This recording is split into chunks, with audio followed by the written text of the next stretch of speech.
Hello everyone, welcome back to Paranormal M. Before we begin, turn on notifications so you don't miss any future videos. And if you like tonight's stories, please give the video a like. Our first storyteller says they spent several years heavily involved in paranormal and occult activity, sometimes taking things further than they now wish they had. During that time, they experienced knocking, physical contact, comforting presences, and some frightening visions. One of the most meaningful experiences seemed to involve their grandfather, who had passed away. Let's hear what happened. Get comfortable, relax, and I hope you all have a good night and sleep peacefully.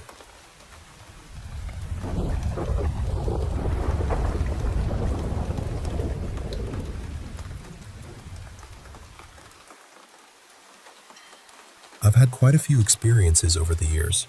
Some were strange, some unexpectedly funny, and others affected me in ways I still struggle to explain.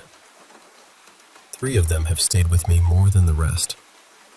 For context, these events happened during a period when I was deeply involved in occult and paranormal practices. I pushed myself much further than I should have, and looking back, there are choices I genuinely regret. One night, I was lying face down in bed, holding my pillow and feeling painfully lonely. I kept hearing knocks against the wall beside me, almost as though something was trying to get my attention. In my mind, I said, "I'm trying to sleep. We can talk tomorrow. I'm really not in the mood tonight." The knocking stopped. Later, I began crying quietly into my pillow. Then I felt a hand brush playfully across my lower back and ruffle the blanket near my hip. It should have frightened me, but it didn't. The energy felt lighthearted, almost teasing, as though someone was trying to interrupt my sadness and make me smile. And somehow, it worked. I actually laughed. Out loud, I said, "Very funny.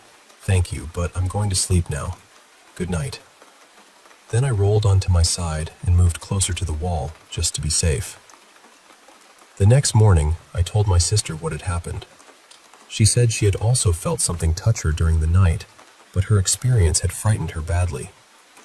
I thought the presence had been playful. She was convinced it was something far less innocent. A few months later, I had a much more serious experience. I was lying in bed during one of the darkest nights of my life. I felt exhausted, hopeless, and dangerously close to giving up. There was a pistol beneath my pillow, and I was holding on to it while thinking about ending my life. Then the mattress slowly dipped behind me. I froze. A moment later, I felt what seemed like a man's arms wrapping around me. The embrace was firm but gentle, and although it startled me, there was nothing threatening about it. The feeling was calm, intimate, and deeply comforting. I started crying. For perhaps 2 minutes, I simply let myself be held. The tension drained from my body, and the thoughts that had been overwhelming me began to loosen their grip. I felt cared for. More than that, I felt as though I was being reminded that my life was still worth caring for. Then, without warning, the sensation vanished. The room was empty again. I was grateful, but I also felt incredibly vulnerable. I had not sensed anything enter the room, and I had no idea what had touched me. I kept hold of the gun afterward, but now it was out of fear of the unknown rather than a desire to hurt myself. The experience that meant the most to me involved my grandfather. He helped raise me, and I loved and respected him more than I can easily put into words. After he died, I tried many times to discover whether some part of him was still nearby. One evening, I sat in meditation and silently repeated, "I love you, Grandpa. Can you see me?" As I focused, I imagined a small light glowing above my head. Soon, I felt a presence directly in front of me. The entire room seemed charged, almost electric. In my mind, I saw a radiant golden sphere slowly turning in place. Then, a wave of emotion hit me so powerfully that I began to cry. I broke out of the meditation, but the presence remained. I felt love, tenderness, and sadness all at once. It seemed as though he was telling me that he was all right, that he loved me, and that he needed to move on. Then the presence disappeared. The room instantly became quiet and still. I cried for a long time afterward. Part of me felt peaceful because I believed he was safe. Another part of me missed him more deeply than ever. The following night, however, something very different happened.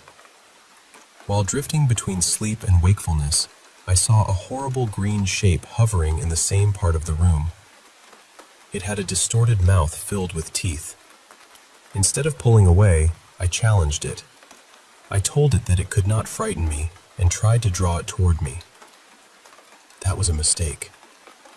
The image expanded until it filled my entire field of vision. I felt as though it swallowed me and tore my body apart. Whether it was a nightmare, a hallucination, or something else entirely, I came away feeling that I had opened myself too recklessly after the emotional experience of the previous night. Years later, my brother began reporting sightings of our grandfather in the house. He described him as he had appeared near the end of his life, walking slowly, confused, and sometimes passing through the wall near a room where I had once tried to contact him. My brother also heard familiar footsteps moving through the hallway. What confuses me is the timing. These things did not happen immediately after my grandfather died. They began nearly a decade later. I still don't know what any of these experiences truly were. Some brought comfort. Some frightened me.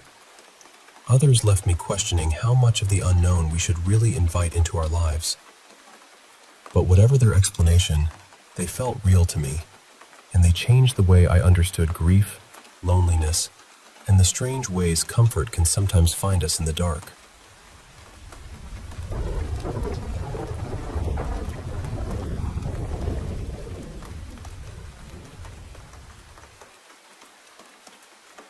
Hey, I want to share with you this really intense experience I had a while back. Something that's stuck with me ever since. So I was living with my family, my brother, my parents, in this apartment up in the northern part of the city. You know, it was our home for years, more than 2 decades actually. But then, due to some legal stuff, we got evicted. It was a tough time, and we all had to split up. My parents and brother moved into a flat nearby, but I was struggling financially and couldn't afford rent. That's when my aunt stepped in and kindly offered me a place to stay in her second house. Now, this house was in the eastern side of the city, quite a distance from the life and neighborhood I'd known forever. It wasn't exactly the safest area either, the kind of neighborhood where you'd be cautious walking around at night. But the house itself? Man, it was huge. A massive metal door greeted you at the entrance, and inside there was this big kitchen and living room, 4 double bedrooms, 2 full bathrooms, a little extra room for service, and even a small chapel tucked away in one corner. It was a lot to take in. Here's something interesting about my uncle. He'd studied to be a priest before diving into psychoanalysis. He was an incredibly educated man, deeply familiar with things like black magic, tarot cards, exorcisms, all these mystical and spiritual realms. This house wasn't just a home, it was his consulting space. He held therapy sessions, conferences, and saw patients right there. So the house had this aura, you know? Like it was alive with stories and secrets. The very first night I moved in, I felt this uneasy chill right away. I went to my room, but sleep was hard to come by. Then, around 11 p.m., something happened that literally shook me. I heard 3 loud, booming bangs coming from inside the closet. I honestly thought my heart was going to jump out of my chest. I called my aunt, desperate, and she told me it was probably the neighbors making noise. But honestly, the sound was way too heavy and close to be just that. Every night after that, coming home from work was a battle with my nerves. I'd rush inside, slam the big metal door shut, then sprint upstairs flicking on every light until I finally reached my room. Once inside, I'd stick to my space, avoiding wandering around the house after dark. The only exception was the bathroom, which was just next door. But even then, I'd hear these strange noises, the creaks and groans of the old house settling, or sometimes a window sliding open all by itself. You can imagine how creepy that felt, right? One night, my girlfriend stayed over. She was curious, so she explored every room, trying to find anything spooky or unusual.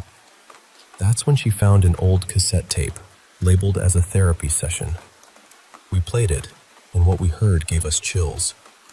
It was my uncle talking to a woman. She mentioned she had a headache and then oddly said, "The voices in my head are trying to say something." When my uncle asked what they were saying, the woman suddenly switched to this deep, guttural voice, speaking in a language neither of us could recognize. My uncle pressed her for an explanation, and the guttural voice responded again before the tape abruptly cut off. After that, the weirdness escalated. Spiders, big, creepy ones, and scorpions started appearing, but only upstairs, near the bedrooms. It was like the house was crawling with these unsettling visitors. One night, while my girlfriend and I were playing cards, we both saw the deck slide slowly from the center of the table all the way to the corner. There was no one else in the room, and the air just grew colder. Sleeping was a nightmare. I kept the side lamp on all night and barely slept between 2 a.m. and 5 a.m. The house had these zones you just didn't enter after dark. The kitchen, the tiny chapel, and the room where we found that cassette. Just stepping into those rooms gave me the feeling someone was watching me, right behind my back. It was suffocating. Eventually, I confided all this to my cousin, and she told me something that made everything click. Apparently, her father, my uncle, had performed a kind of exorcism in that very house. He'd sensed something was off, but didn't think it was too dangerous. The tapes? They were evidence, proof that these supernatural things were real and, in a way, normal in his line of work. I only stayed there for 2 months, but it felt like years. Funny thing is, the only people who regularly visited the house were my uncle and my girlfriend. My aunt? She only came once when I was moving out, and she stayed in the car park the whole time. Months later, I asked her why she avoided going inside, and she just chuckled and said she knew the house was haunted. So yeah, that's the story of my time in that eerie old house. A place filled with shadows, whispers, and a history I never could have imagined. It really changed how I see the world around me, and sometimes, when I'm alone at night, I still get that same chill, wondering what else might be lurking just out of sight.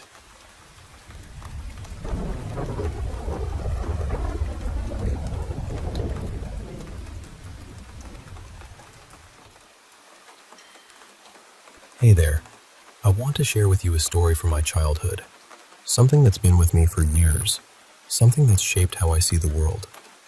Growing up in a Christian family, I was always taught about the battle between good and evil, that these forces exist whether we notice them or not. We went to church every Sunday, attended Sunday school, and learned about how God wants us to live. But no one ever prepared me for how my faith would make me a target for dark, demonic spirits that attacked me and my family for years during my childhood. My name's Mia, and this story covers some of the most intense moments from those years. It all began with an evil spirit attaching itself to me. Over time, it escalated into 2 major events that changed everything. I won't get into the first event here. It's a long story on its own, and I don't want to rush it. But basically, this entity that followed me ended up physically attacking some of my classmates at a friend's birthday party. The second event happened at my church, and it was when my sister Jess was violently attacked by an unseen force. That moment was the turning point and ended a terrible chapter of spiritual warfare that had engulfed our family. Back in 2014, my family moved from Colorado, where I was born and raised, to Tucson, Arizona. My dad had a new job opportunity to start a business there, It was a big change, trading the Rocky Mountains for the desert. Honestly, I never got used to seeing all those cacti everywhere, poking out from the dry earth. During spring break that year, we took a trip back to Colorado to visit my cousins. They lived way out in the country, in a house surrounded by endless fields and rows of corn stalks. The nearest neighbors were half a mile down a dusty dirt road. The house itself was huge, 2 stories plus a basement, with a modern cement exterior. It was beautiful, but also incredibly isolated. You could see the house from miles away, and at night, it felt like the darkness swallowed everything around it. Even as a kid, I had this uneasy feeling about that property. There was nothing really wrong with the house, no history of deaths or anything like that, but it just felt creepy. One night, right before bed, my cousin Savannah told me something that sent chills down my spine. She said that every few nights, she'd see a little girl standing at the edge of her bed, just staring at her. Imagine that, a ghostly child appearing like that. I couldn't blame her for not wanting to sleep in her room, so she took to sleeping in the living room while we visited. That night, Savannah, her friend Taylor, and I had our own little sleepover in the living room.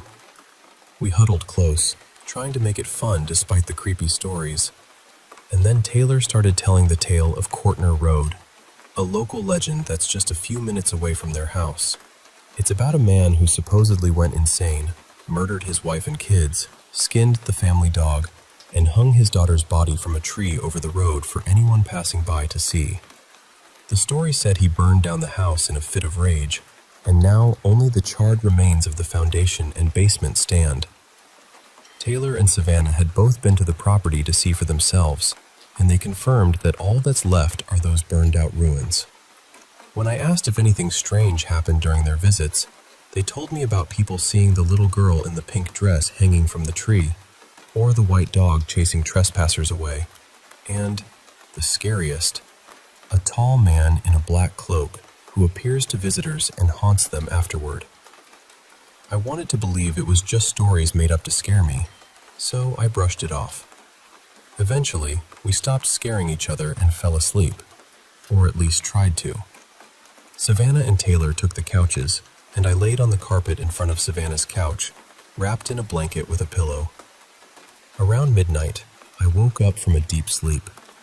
The house was silent except for Savannah's soft snoring and Taylor stretching awkwardly on her couch. As I sat up and looked toward the kitchen to check the oven clock, something caught my eye. There, standing in the foyer, right by the front door, was the tallest man I'd ever seen. He was enormous, hunched over, staring down at the floor. I couldn't make out any features because his face was hidden under a sagging black hood. His entire body was covered in black, like the perfect image of the Grim Reaper, with hands hanging limp by his sides. I thought maybe I was dreaming or hallucinating, but the longer I stared, the more real he became. A cold wave washed over me, like my blood had turned to ice. My heart pounded, and fear gripped me tightly. I ducked under my blanket, hoping he hadn't noticed me. But then, I heard it, a man's voice, speaking right above my head in a language I couldn't understand, gibberish that somehow carried pure menace. I knew this spirit wanted to hurt me. Summoning every ounce of courage, I shouted for Savannah, my voice trembling but growing louder with desperation. The voice above me stopped, and soon I heard Savannah's groggy reply. I climbed onto the couch beside her, tears streaming down my face as I told her and Taylor what had just happened. I stayed there the rest of the night, too scared to move or sleep, watching the TV and waiting for dawn. After we returned to Arizona, the haunting didn't stop. I needed white noise to fall asleep, or I'd hear that tall man calling my name over and over again. I slept with the closet light on because the darkness felt suffocating, like the shadows were closing in. Some nights, I'd wake to the mattress vibrating as if it was alive and breathing beneath me. The spirit made itself known not just at night, but during the day.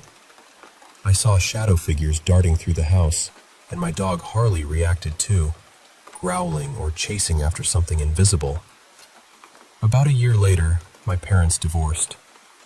Mom took me and my sister Jess back to Colorado Springs to live with a family friend while we looked for a place. Jess had been diagnosed with PNES, post-non-epileptic seizures, and the spirits that haunted me started targeting her, exploiting her illness. Jess's seizures grew violent. During episodes, she screamed in agony, terrified, telling Mom she saw shadow figures holding her down and whispering terrible things. The demonic oppression wore her down mentally and emotionally. At 16, Jess attempted suicide multiple times and was diagnosed with signs of schizophrenia. She was sent to psychiatric hospitals several times over the next months. When Jess was home, we kept trying to go to church every Sunday, hoping for relief. But her episodes became worse during services, forcing us to leave early. Mom cried on the way home, desperate for help. Our sanctuary felt lost. Jess fought to keep going to church, but one day, after staying for an entire service, she collapsed after the final prayer. Wayne, a close family friend and church member, rushed to help her. But then, something unseen attacked Jess in his arms. She screamed a scream so raw and painful it still haunts me. Church members quickly surrounded her, laying hands on her and praying with a fierce intensity I'd never witnessed, speaking in tongues, holding Jess down as she struggled and wailed. After nearly 10 minutes, Jess finally went limp, unconscious in Wayne's arms. More prayer brought her back, tears streaming down her face, tears of joy and relief that the attack had ended. That day marked a turning point. Jess's seizures returned to their earlier convulsive form, and the nighttime hauntings that plagued me gradually faded. Recently, while talking to Mom about those years, I realized the haunting stopped the day of Jess's last church episode. That realization made me want to share this story, to remind people that evil exists in this world, that it's a real and serious problem. Over the years, I've researched everything I could about those events and the legend of Courtner Road. The story I was told was part of the satanic panic era of the 70s and 80s, an exaggerated myth. The truth, according to someone who knew the family, is that the man and his wife died naturally in the 60s, and their children are alive today. The rumors led to trespassers trying to summon spirits, which caused trouble and eventually led to the house being burned down to stop the trespassing. Knowing this didn't ease my fear. If anything, it made me more cautious about what truly haunts that place. I've never been there, but the entity that followed me took on the shape of this legend. The tall, cloaked man. We unknowingly invited something we couldn't handle. So, that's my story. A story of faith, fear, and the shadowy battle between light and darkness that I lived through. I hope sharing it helps others understand. Evil is real, but so is hope, and sometimes that hope comes through the faith and prayers of those who stand with us when we need it most.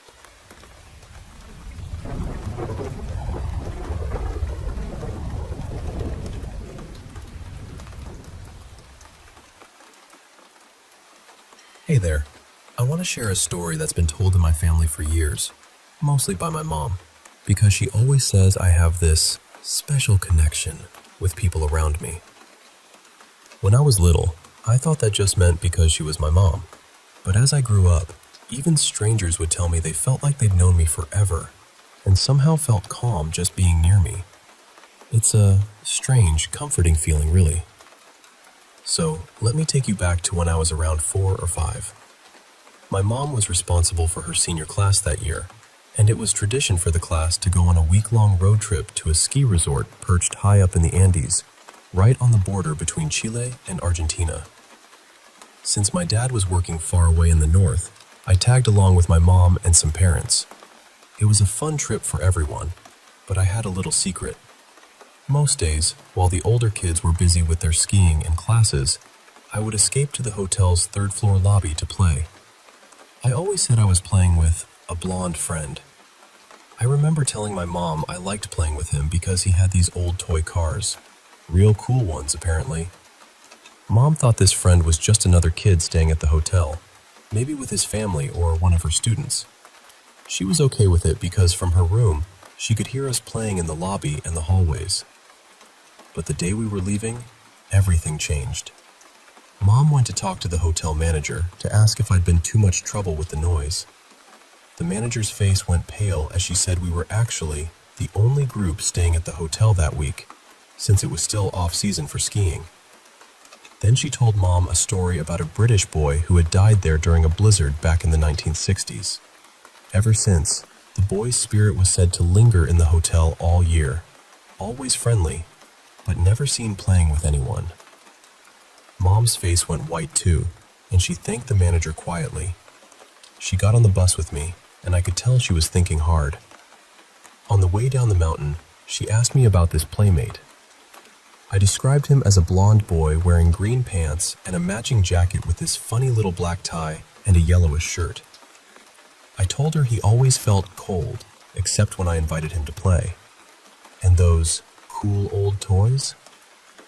Yeah, I loved them. I could feel she was worried, but she reassured me there was nothing to be afraid of. We have pictures and videos from that trip, but strangely, I don't remember much about the week itself. It's like the memories are there, but floating just out of reach. Now, shifting gears a bit, I want to tell you about a house I lived in when I was about 12 or 13. It was a long, ranch-style house set against a hill. The front door was on the left side, and right next to it was a huge panoramic window into the living room. To the right of the living room was the kitchen and my sister's room, which also had access to the attic. If you went left from the kitchen, you'd hit the basement, which, by the way, was half underground and half sticking out of the hill. My room was technically on the second floor because of the hill. At first, things were small and weird. Objects weren't where we left them, the dogs would stare at empty spaces, and sometimes we'd hear knocks or scratching. At first, we tried ignoring it, but the strange activity only grew worse. The dogs began barking frantically, and sometimes even peed out of fear. One day, my dad told me he heard two little girls calling to him and tugging on his leg like kids do. The basement was the worst. The moment I stepped onto those stairs, a suffocating feeling of dread and paralysis would wash over me. Shadows that looked like people shuffled across the floor. I heard angry shouting, and once, while letting the dogs out, I felt something grab my ankle. I avoided the basement whenever I could. The nighttime voices grew louder. I'd hear footsteps when I was home alone, see faces in the corner of my eye that vanished when I looked. The bathroom was creepy too. After 9 p.m. and before dawn, you could see a man with a blacked-out face staring at himself in the mirror. I even had blackouts and visions of horrible deaths. Sometimes I would wake up, floating, or at least it felt like it. Everyone but me saw my doppelganger, a version of me with too many teeth or a scar that shouldn't have been there.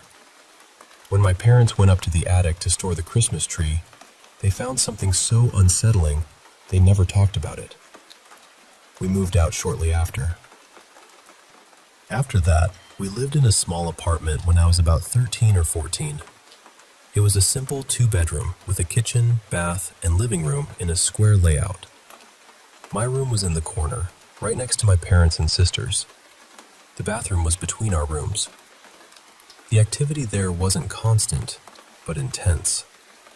The bathroom felt like someone was always watching. Laughter sometimes echoed from there while we sat in the living room. My room was the hot spot. Footsteps, things flying across the room, and one night, this is the wild part, I was lying in bed with my head under the covers, trying to block everything out. I had a fan and a noise machine running to drown out sounds. Suddenly, both the fan and noise machine switched off, like someone had reached over and turned them off. It was 10:33 p.m., my phone was charging, and the house fell deathly silent. I felt this urge to look out the window, and when I did, two glowing, translucent figures stared right back at me. I couldn't scream. My throat just froze. I jumped back, pulled the blinds shut, and hid under my covers, sweating and shaking until about 11:30 p.m. When I finally dared to turn things back on and shine a flashlight, I crawled into bed. That was the scariest moment of my life. At 17, I moved into my grandmother's house. My room is right across from the basement door. Convenient because I spend a lot of time down there, but also terrifying because that's where most of the activity happens. The basement is huge and open, with a wood shop in one corner and another room known as the hot spot. I've been spoken to there, had things thrown at me, even touched on the neck with a voice telling me to get out of my domain. Once I was playing a game when something threw an object behind me. I turned around to see the door, which I'd shut with the light on, swinging open with the light off. It's left scratches on my neck and back, and once tried to drag me down the stairs. The things I've seen and felt in this house would fill a book, but I'll stop here, for now. Switching gears again, I want to tell you about a haunted house experience from my friend Emma. She's 21 now, but moved into her current home when she was just 13. She grew up with both her parents, 4 cats, and a dog, and now lives there with her dad, girlfriend, 3 cats, and a dog. The house they bought belonged to a woman named Helen, who had passed away in a hospice. Helen's spirit is known there. She's often smelled as an old lady's perfume and brings a calming presence upstairs. But the basement holds something dark and masculine, and the main floor gets poltergeist activity. Emma's most famous experience came when she was about 14. She was lying in bed, responding to Snapchat messages, taking pictures of her bedroom door because the hall light was on. Suddenly, her camera struggled to focus. When she finally took the photo, a dark, blurry figure was peering in. Of course, she freaked out, but when she looked up, no one was there. She took another picture, which came out clear. Then, days later, she found scratches on her back after a shower. A Wiccan priest friend told her that candles give off a pure white light, but if placed in front of a mirror, that light doubles and becomes impure, opening a portal to darker realms. Emma remembered she'd been taking photos sitting in front of her bedroom mirror with a candle in her lap. The priest advised covering the mirror with a sheet and removing it.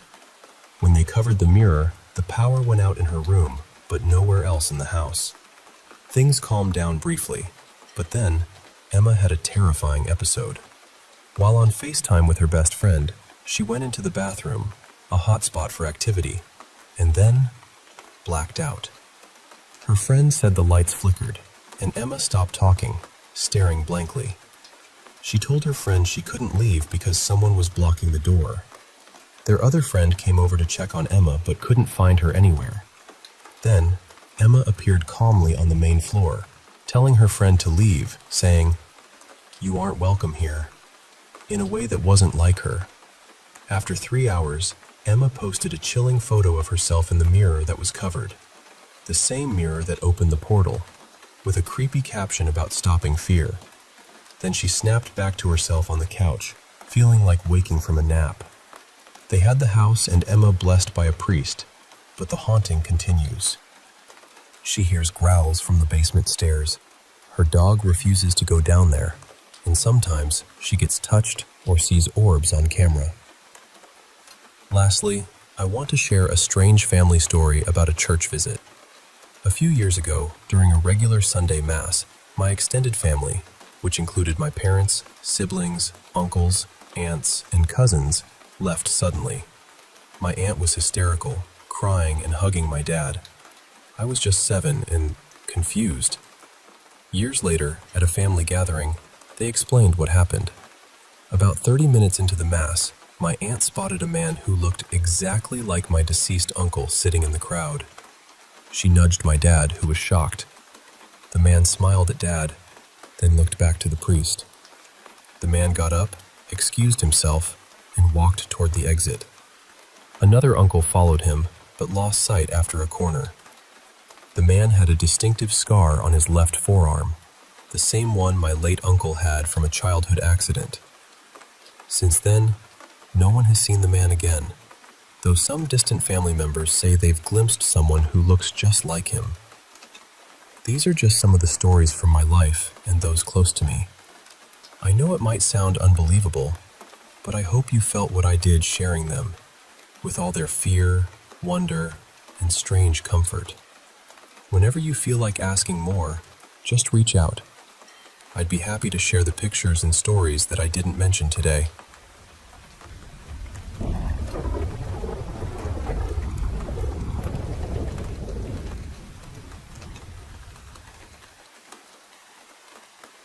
I was about 12 years old when I saw something in the basement that I still can't explain.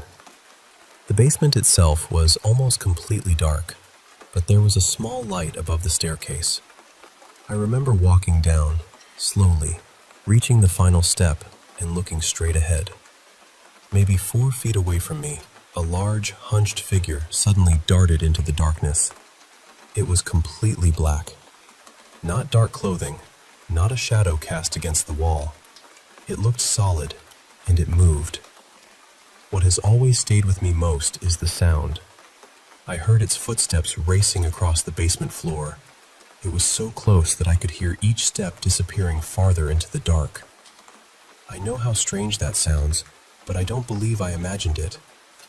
Even at that age, I understood that something extraordinary had happened.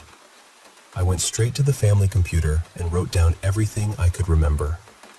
I promised myself I would never edit the document because I wanted a record of exactly what I had seen before time could soften or change the memory. At first, I tried to convince myself it had been one of our dogs. The figure was much larger than either of them and didn't move like a dog, but I desperately wanted a normal explanation. Then I found both dogs outside. That basement already had a troubling atmosphere. Years later, one of my father's girlfriend's daughters slept down there after she and some friends had used a Ouija board. The following morning, she woke up with a long scratch across her back. I was young when the older kids experimented with those things, and I may have been nearby more than once. Sometimes I wonder whether that opened a door none of us understood.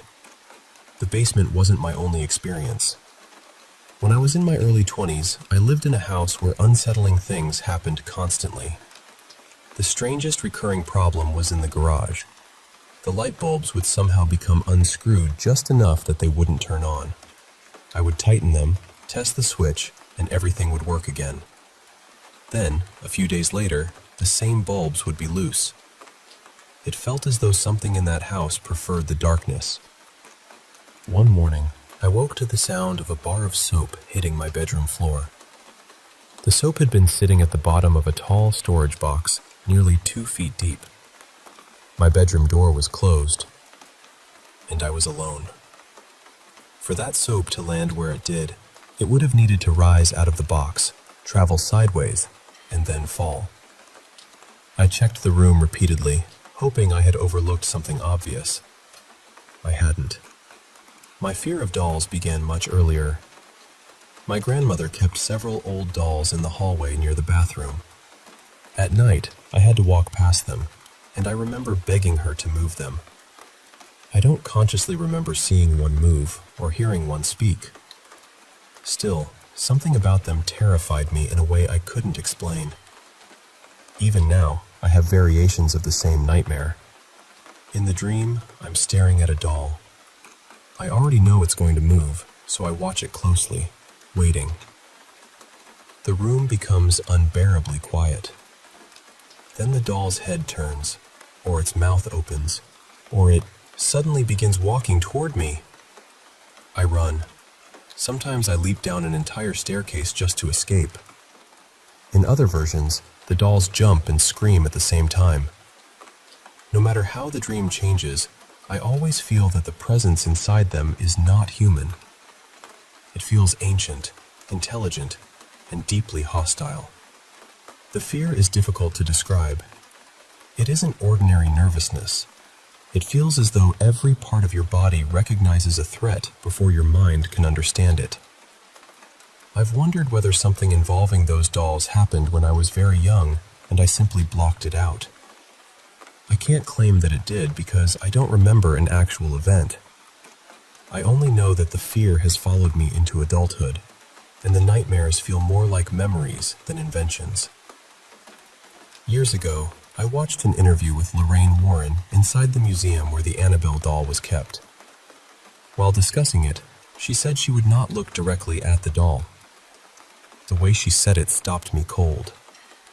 There was something in her voice that sounded exactly like the fear I had felt as a child. It was the recognition of something you didn't want to acknowledge because acknowledging it made it feel closer. I also had one dream that changed how I thought about time and free will. In the dream, my girlfriend and I were leaving an electronics store. As we passed the checkout area, I noticed a cashier with one arm whose other arm appeared badly injured. The layout of the store, the position of the cashier, the lighting, and even the direction we were walking were unusually vivid. When I woke up, I had a strong feeling that the scene would happen. I kept thinking about it for weeks. Around 2 months later, my girlfriend and I walked out of an electronics store and passed the checkout area. There was the cashier from my dream, standing in the exact place I had seen him. Every detail matched. For several days afterward, I felt deeply unsettled. It wasn't the event itself that frightened me. It was the idea that I had been shown something before it happened. I began wondering whether our lives followed patterns that had already been set in motion, or whether time was stranger than we understood. I still have dreams that later resemble real events, although most are completely ordinary. Once, I dreamed that my family and I were spreading dark soil across the yard. When I woke up, I remember thinking, why would we ever be doing that? It seemed so random that I almost laughed. A few months later, my father decided to repair the lawn because the ground was too sandy. We spent the afternoon spreading fresh topsoil, exactly as I had seen in the dream. Experiences like that no longer disturb me as much as they once did. There are too many dreams to record, and most predictions, even when they come true, don't seem to serve any clear purpose. The shadow in the basement is different. Whenever I tell that story, my eyes begin watering without warning. I'm not necessarily crying, and I don't feel emotional in the usual sense. My body simply reacts. I grew up in several old houses, and many of them felt haunted. One had a foundation made from rounded field stones fitted together by hand. I don't remember seeing anything specific there, but I was terrified of sleeping upstairs. Most nights, I slept on the couch downstairs. Even then, I positioned myself so I could reach an outside door quickly if something came toward me. The safest I ever felt as a child was when we lived in a newer apartment. For the first time, I could sleep with the lights off. It felt incredible to lie in the dark without sensing that something was watching me. Even as an adult, I often keep a light on at night.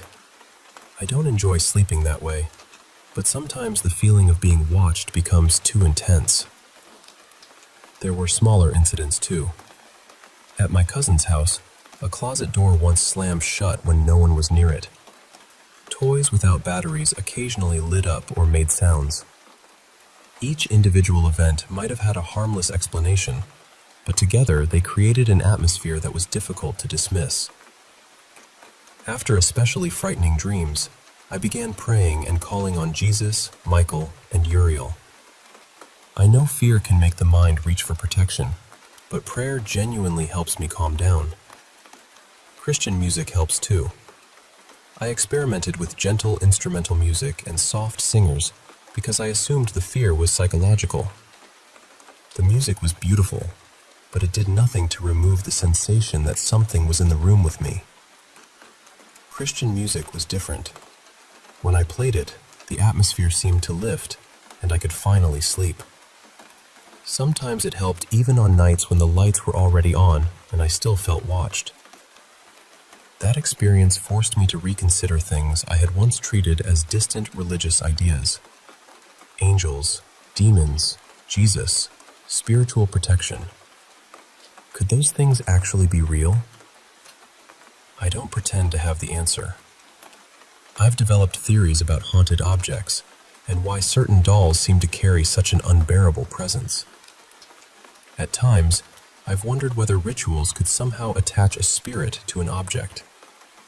Still, what I felt never seemed human.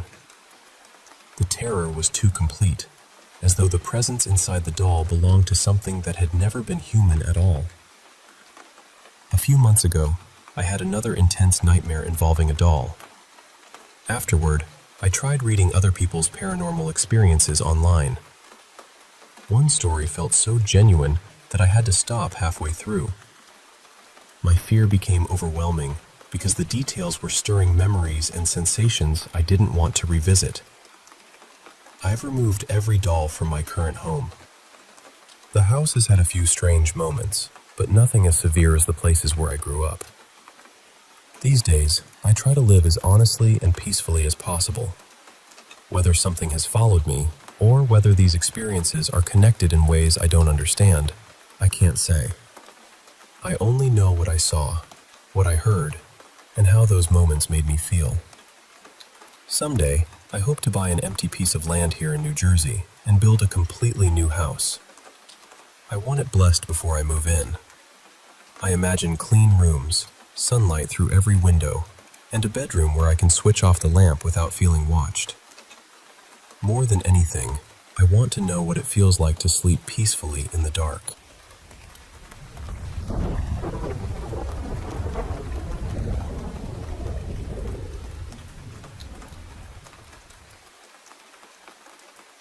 I was 6 years old when this happened, and even now, I can remember it more clearly than things that happened just last week. Back then, I was always the first person awake in our house. Before sunrise, while everyone else was still sleeping, I would quietly climb out of bed and wander down the hallway. My bedroom was at the far end of the house, so I had to pass through a small study and playroom before reaching the living room. There wasn't a proper door separating those areas. It was just a wide, open entrance, which meant you could see most of the living room from the hallway.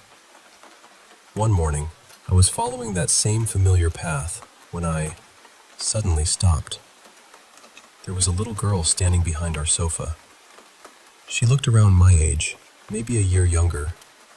She wore a long, pale dress with lace around the sleeves, the kind of dress you might see in a very old photograph.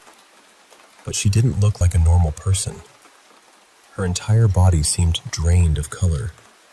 She was almost black and white, with a faint, shadowy appearance, yet I could still make out every detail. Her hair was tied into 2 loose braids. Her hands were resting gently on the back of the sofa, and she was facing away from me. For a few seconds, she didn't move.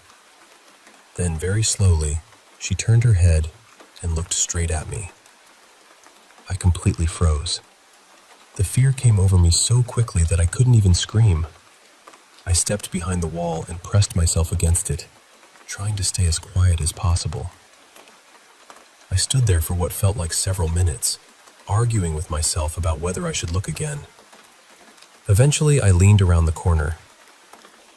She was gone. The living room was completely empty.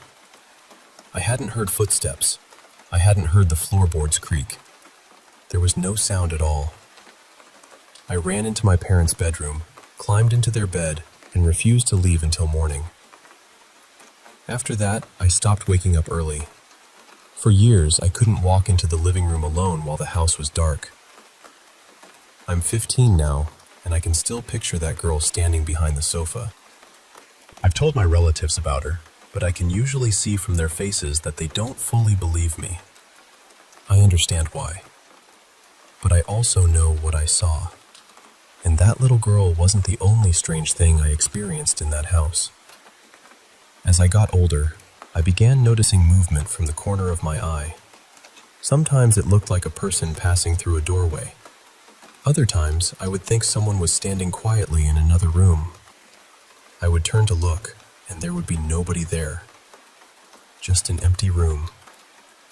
Sometimes I would also get the feeling that someone was watching me. It wasn't always frightening, but it was strong enough to make the hairs on my arms rise. My father helped build that house with a few relatives when he was younger. When I finally told him everything I had been seeing, I expected him to laugh or tell me I had an overactive imagination. Instead, he became very quiet. Then he told me he had seen things too. He said that ever since he was a child, he had sometimes noticed shadowy figures moving at the edge of his vision. He didn't believe they were dangerous, though. He thought they might be relatives who had passed away, keeping watch over the family. Later, my grandmother told me she had experienced similar things. That was when I began wondering whether it might run in our family. Maybe some people are simply more sensitive to things that everyone else overlooks. Even now, I occasionally see something. It doesn't happen as often since we moved into a different house, but every so often, usually late at night, I'll notice a shape in a doorway or movement behind me. The strange thing is, it never happens when I'm searching for it. Whenever I deliberately look around, there's nothing there. It only seems to happen when I'm distracted, when I'm alone, when I'm not expecting it. And every time, I feel like that frightened 6-year-old again, standing in the hallway with the feeling that something had been watching me, long before I noticed it. When we first moved into our new home, our family went through a terrible period. My father became seriously ill.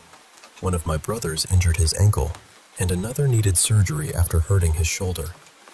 With so many things happening at once, we asked a few people from a nearby church to come and bless the house. After that, things seemed calmer. The strange sightings didn't stop completely, but they became much less frequent. I still don't know who that little girl was. I don't know why she was standing in our living room or why she chose to look at me that morning. But as frightening as the memory is, part of me no longer believes she meant to harm me. Maybe she was simply watching over the house. Maybe she was protecting someone. Or maybe she was something I'll never be able to understand.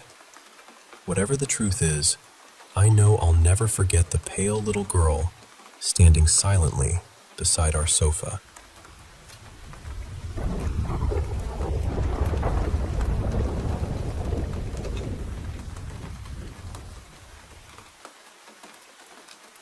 I want to share something with you, and I'm asking you to listen with an open mind. Everything I'm about to tell you is true, at least as I experienced it. I haven't invented any of this, and I honestly have no reason to. I don't drink, I don't use drugs, and at 42 years old, I'm well past the age of making up frightening stories for attention. I grew up in northern Germany and lived there for most of my life. I've always been interested in paranormal subjects.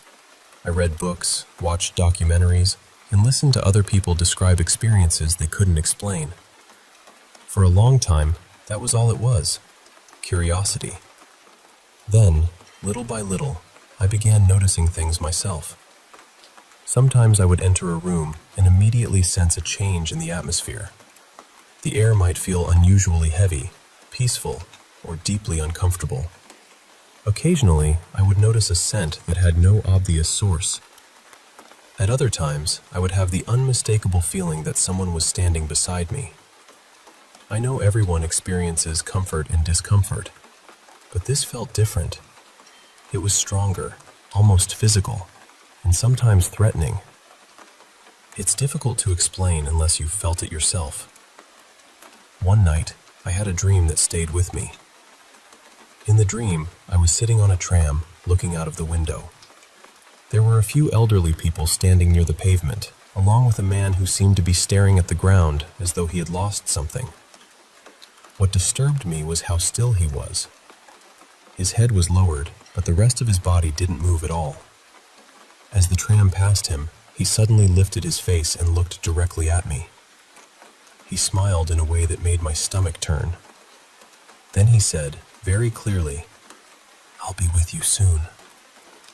He was outside, and I was behind the closed window, but I heard every word as though he had whispered it into my ear. I understand that dreams can be strange. Anything can happen in them.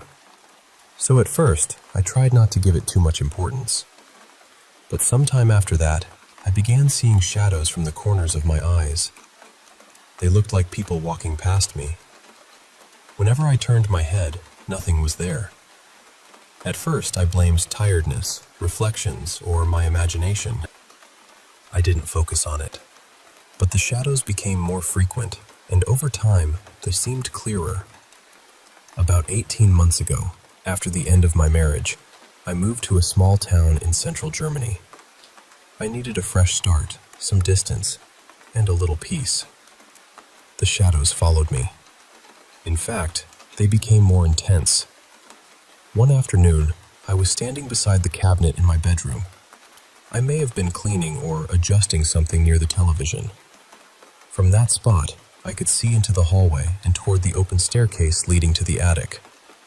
I lifted my head and glanced toward the stairs. That was when I saw it. There was a pale, almost transparent figure moving up the staircase. It was completely white and roughly the height of a young child. I couldn't see a face or any clear features. I only saw the shape climb 2 or 3 steps before disappearing from view. I turned away in shock, then immediately looked back. Nothing was there. I remember saying out loud, "Seriously? What was that?" I was frightened, but strangely, I was also angry. It felt as though something had crossed a boundary. A close friend was in the house with me. She looked at me and asked what had happened because, according to her, all the color had drained from my face. I told her what I had seen.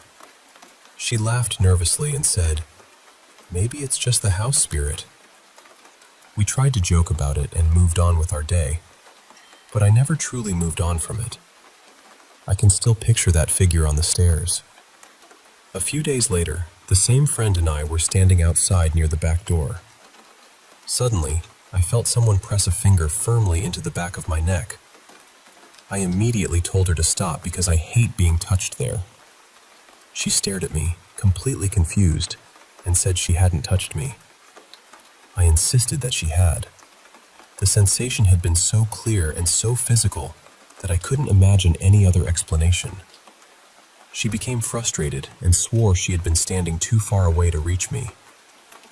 We actually argued about it. Even now, she gets annoyed when I mention it because she is certain she never touched me. And I'm just as certain that something did. There have also been smaller incidents. When I'm standing outside near the driveway, I sometimes hear whispering or quiet mumbling nearby. It sounds as though someone has spoken directly to me, but I can't quite understand the words. I often turn to whoever is with me and ask, "What did you say?" They always respond, "I didn't say anything." It has happened around friends, co-workers, and visitors. Different people, different days, always the same answer. No one said a word. Recently, I was lying in bed watching a series on my laptop. Beside the bed is a storage box with a folded blanket and a spare pillow resting on top. They had been sitting there untouched for weeks. Without warning, the pillow fell onto the floor. It didn't slowly slide. It dropped suddenly, as though it had been pushed. I cannot describe how badly it frightened me. My heart was beating so hard that I could feel it in my chest and throat. Then, just last night, I was sitting in the living room. The window looks toward the center of the village, where there is a small playground and a row of streetlights. I was on the sofa, sending messages to a few people on my phone. When I sat up and looked toward the window, I saw another pale shape. It was faint, whitish, and almost transparent. I couldn't make out a clear body, but I saw it move across the window from right to left. I immediately said to myself, "There it is again." These are the main things I've been experiencing, and I honestly don't know what to make of them.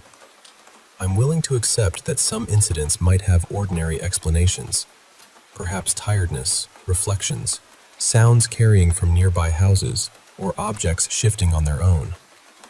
But that doesn't explain everything. Why do I hear voices when no one is speaking? Why do I notice pleasant or unpleasant smells when there is no source? What touched the back of my neck? What was climbing those stairs? Why do certain places feel so intensely different the moment I enter them? And why do I continue to see shadows and occasional flashes of light at the edges of my vision? You may think I'm imagining all of this. I understand that reaction. But these experiences are real to me, and they have continued for a long time. I'm not living in constant fear. I still go to work, see friends, and live my life normally. But what has happened over the past several months has left me unsettled and searching for answers. I would like to speak with someone serious and trustworthy who understands unusual experiences like these.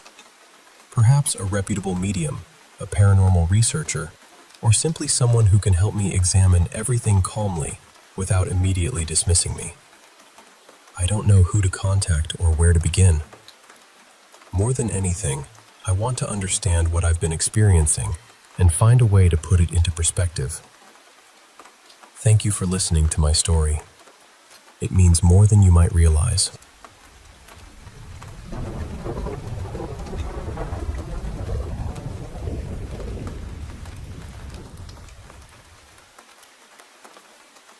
I don't usually talk about this. Not because I'm ashamed of it exactly, but because I know how it sounds. The moment you tell someone you've seen things other people can't see, they start searching for an explanation. Maybe you were dreaming. Maybe you were stressed. Maybe the light played a trick on you. And honestly, maybe they're right. I've spent most of my life trying to explain these experiences away. But some of them have stayed with me for years, and no matter how hard I try, I still can't make sense of them. I first realized something unusual was happening when I was about 9 years old. It may have started earlier, but that was when I understood that other people weren't experiencing the same things I was. Back then, I sometimes saw people standing in our house. They never looked frightening. Most of the time, they simply seemed to be passing through. Occasionally, I would hear them speak to me, and their voices sounded as real as anyone else's. At that age, I assumed everyone could see them. I couldn't understand why my parents became tense whenever I mentioned the woman near the staircase, or the man I sometimes saw standing by the kitchen window. There were nights when my parents would hear me talking in my room long after I was supposed to be asleep. They would open the door and find me sitting upright in bed, answering questions from someone they couldn't see. At first, they would ask me who I was talking to. Eventually, they stopped asking. I think ignoring it became easier for them. Maybe they hoped I would grow out of it. In a way, I did. As I got older, I stopped seeing full figures as often. The experiences became less frequent, but they never disappeared completely. They just changed. I have significant hearing loss in one ear, so I've often wondered whether that explains the voices I still hear. Every so often, I'll hear a conversation somewhere nearby. It might sound like two women speaking in the hallway, or a man talking quietly from another room. The voices are always clear enough for me to recognize that people are talking, but never clear enough for me to understand the words. I'll pause whatever I'm doing and listen. Then, I'll check the house. No television, no radio, no neighbors outside. No one there. It has happened so many times that I rarely go looking anymore. Still, every time it begins, I feel that same cold little shiver move through me. Objects move too, although never in the dramatic way people expect. A pen rolls off a flat counter. A cup shifts when nobody is near it. A picture frame falls even though it has been sitting in the same place for months. Once, while I was reading at the dining table, a set of keys slid across the surface and dropped beside my chair. Nothing has ever seriously hurt me. Nothing valuable has been destroyed. But sometimes the movement feels deliberate, almost like a quiet tap on the shoulder. A reminder. Inside the house, I mostly see shadows now. They appear at the edge of my vision. I'll notice something moving past a doorway or catch the outline of a person crossing the hall. But when I turn to look directly at it, there's nothing there. Sometimes I wonder whether they're hiding from me. Other times I wonder whether they simply don't know I can still see them. The nights are the hardest. There have been countless times when I felt the mattress dip beside me, as though someone has carefully sat down on the edge of the bed. It isn't just a vague feeling that someone is nearby. I can feel the bed shift beneath their weight. A few times, while lying awake and watching videos on my phone, I felt a light tug against my hair. Not painful, almost gentle. I've spoken aloud and asked it to stop. Sometimes, the pressure disappears immediately. Sometimes, it stays. Even during quiet moments, I often feel as though I'm being watched. It's difficult to describe that feeling without sounding dramatic. It's simply the certainty that someone is standing behind you, looking directly at you, even though you know you're alone. I've trained myself not to turn around too quickly. There's always a tiny part of me that fears one day I'll turn around and finally see who has been standing there. Things feel different when I'm away from home. Once in a while, I notice people who seem out of place. They don't look terrifying or unnatural. There's just something about them that doesn't belong. Sometimes it's their clothing, an old-fashioned coat, a formal dress that looks decades out of date, shoes nobody seems to wear anymore. I'll glance away for only a moment, and when I look back, they're gone. No doorway nearby, no crowd to disappear into. Just gone. It happened much more often when I was young, but every now and then, it still does. My dogs make these experiences harder to dismiss. I have 2 dogs, and sometimes both of them will suddenly stare at the same empty corner. Their bodies become stiff. Their ears lift. One of them may growl softly, while the other refuses to move any closer. There are also certain rooms they occasionally refuse to enter, even though nothing inside has changed. Maybe they hear pipes settling in the walls. Maybe they smell something I can't. I'd be relieved if that were all it was. But there's one part of this that I've rarely spoken about. Every so often, I'm overcome by the feeling that something terrible is about to happen. It comes without warning. My chest tightens, my hands begin to shake, and I feel a wave of fear so strong that I can barely breathe. Sometimes, brief images appear in my mind.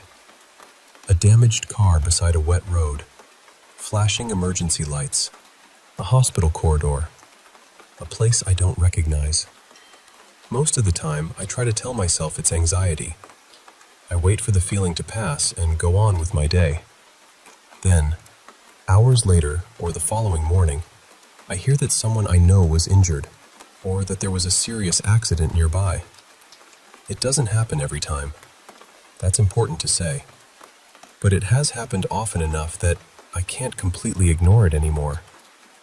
I've searched for reasonable explanations for all of this. My hearing loss might explain the voices. Exhaustion could explain the shadows. Anxiety could explain the sense of danger. The dogs may simply notice sounds or smells that I can't detect. I would honestly prefer those answers. But they don't explain everything. They don't explain the weight settling beside me in bed. They don't explain footsteps moving through the hallway when I'm the only person home. And they don't explain why, even after all these years, I sometimes feel that something is still standing just beyond the doorway, waiting for me to notice it. Maybe there is a perfectly ordinary explanation. I hope there is. I just haven't found it yet.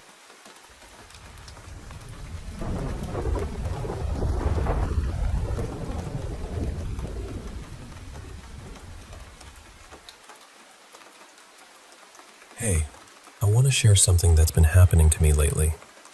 I'm not sure if it's just my imagination, stress, or something else entirely, but it's been pretty unsettling. So, I'm a 25-year-old law student, and after finishing college, I moved back home to live with my parents. You know how it is, trying to save money, get my bearings before jumping fully into the legal world. But ever since I've been back, especially this year, I've started feeling like there's something following me around. It's hard to explain, but I swear, I feel it most strongly when I lie down in bed. It's like there's a presence, a small being, maybe a child or a little dog, that sneaks in with me, moves around, circles the bed. Sometimes I can almost feel the springs beneath me shift, like something settling in close. It's this subtle pressure, a strange heaviness or imbalance, like the weight distribution on my mattress is off. I can't see anything, just this sensation that something's there. But it's not just at home. One time I was crashing at a friend's place, resting on his couch, and I got this feeling like his dog was right there, sniffing near my ear. I even pulled away to look, but there was nothing. No dog, no movement, just silence. This has happened a handful of times now, and honestly, it messes with me. Sometimes I feel like I'm actually being touched. Light, almost affectionate touches, like a small nose nudging or soft fingers brushing. Sometimes it feels like sniffing, like that invisible little animal is checking me out. Now, I'm under a lot of stress with school, so I keep telling myself maybe it's hallucinations from exhaustion or anxiety. But the feelings are so vivid, so persistent, it's hard to just brush them off. I'm a bit jumpy by nature, sure, but this is different. Here's something that might add some context. My house has some history. When I was a baby, my siblings played with a Ouija board in what's now my room, and they swear they contacted a spirit. Over the years, pretty much everyone in the family has reported seeing strange lights, hearing unexplained noises, spotting shadows or figures moving on their own. For a long time, these things were rare, just occasional odd moments. But more recently, it's gotten, well, weirder. For example, sometimes I swear I hear my mom calling me, clear as day, like right here in the hallway, or from another room. I get up to answer, but when I check, she never actually called me. Even my oldest sister experiences this, and sometimes I hear my little sister calling my full name. Adolph Oliver Nipples, Mom's calling you. It's creepy and confusing. I should probably mention my mental state isn't the best right now. Living at home isn't really my thing. School is pretty overwhelming, and there's this general feeling of apathy. So yeah, I'm definitely considering whether I need mental health support. But on the other hand, my mom does these house blessings semi-regularly. She burns sage while praying, opens every door and window to let in fresh air and sunlight, sprinkles holy water in every corner, closet, bed, door, and window, all while continuing her prayers. Then she lights incense, closes everything up, and hopes for peace. Still, these feelings and experiences keep creeping in. Now, on a different but related note, I want to tell you about something that happened with my dog, Saggy. Saggy's a Canaan dog. Well, mostly black and white, not the usual brown you might expect.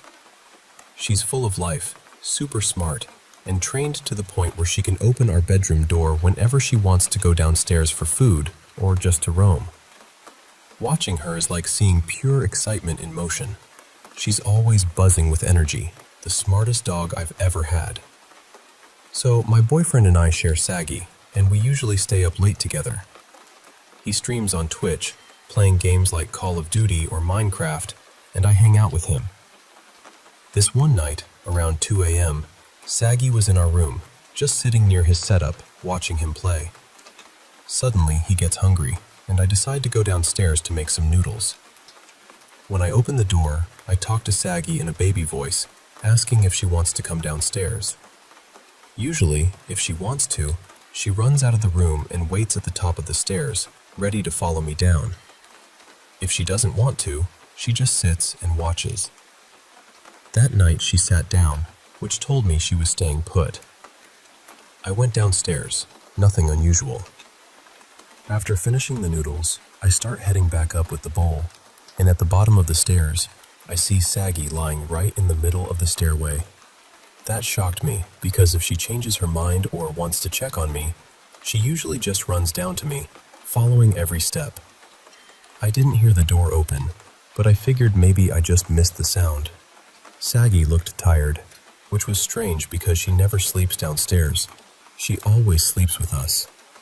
I was a little concerned, but not enough to panic, just thinking maybe she wanted to rest there for a bit. I pet her and said, "Love you," in my baby voice, expecting the bedroom door to be open.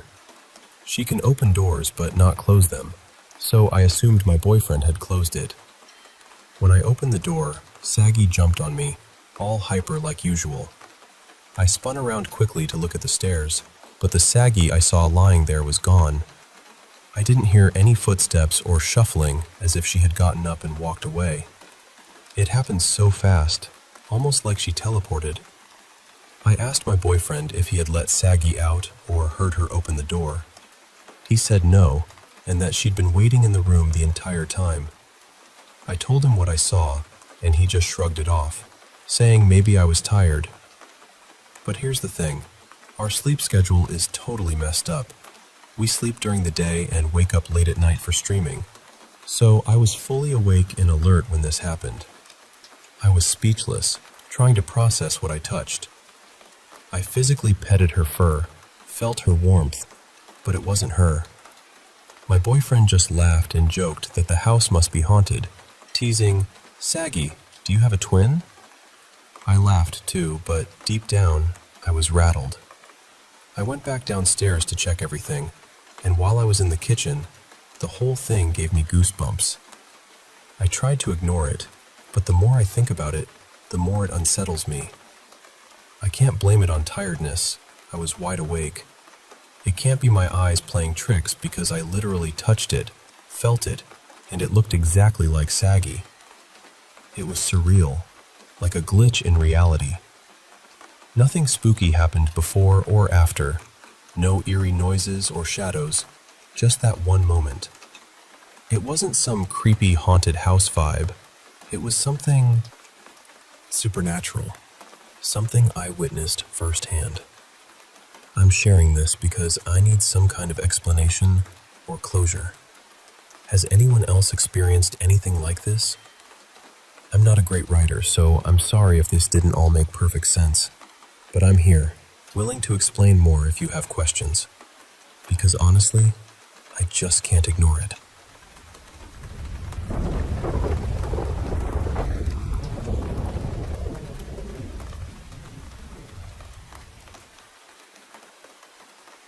Hey, I want to share something really personal with you. Something that's been weighing on me for a while now. It's about my ex, who I believe might be haunting our home, and honestly, I'm scared he might want to hurt me.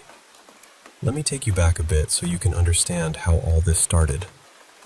So last year, in March 2021, I ended my relationship with the father of my child.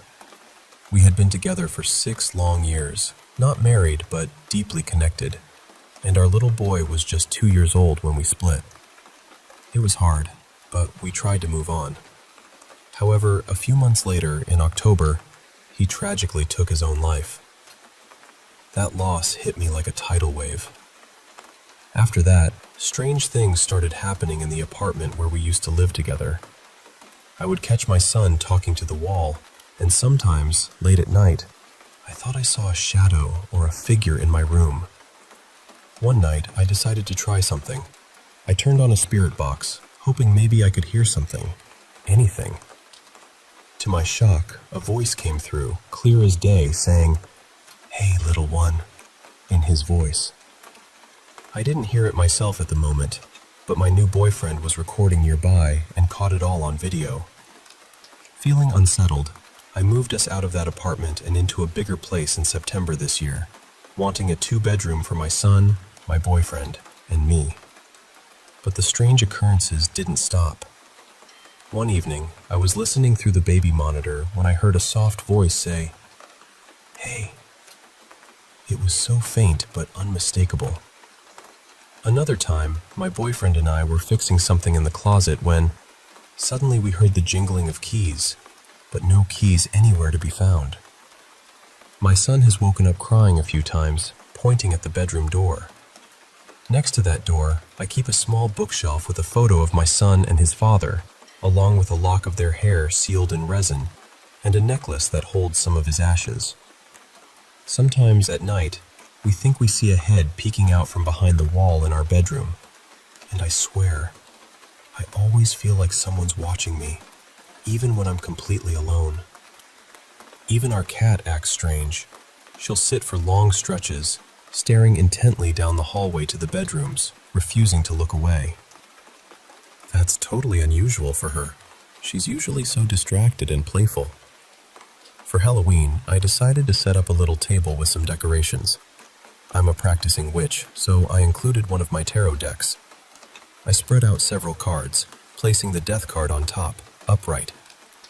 I knew it might creep out my friends, but the upright death card means the end of a cycle and change coming. I left the house for a few hours, no one home but us, and when I came back, the card was still there, but reversed. The death card upside down means fear of change and clinging to the past. It was the only card reversed, and that gave me chills. But the scariest night was when my boyfriend and I were asleep. I was curled up against his chest when he shifted, turning his back to me. Suddenly, I felt it. Sleep paralysis. My body was frozen, but I could feel hands grabbing my wrists and arms, holding me down. I couldn't scream, couldn't make a sound, though I tried so hard. My throat felt like it was closing up, and it was getting harder to breathe. Then I heard a sing-song voice, hauntingly familiar, repeating over and over, "I'm gonna get you in a minute."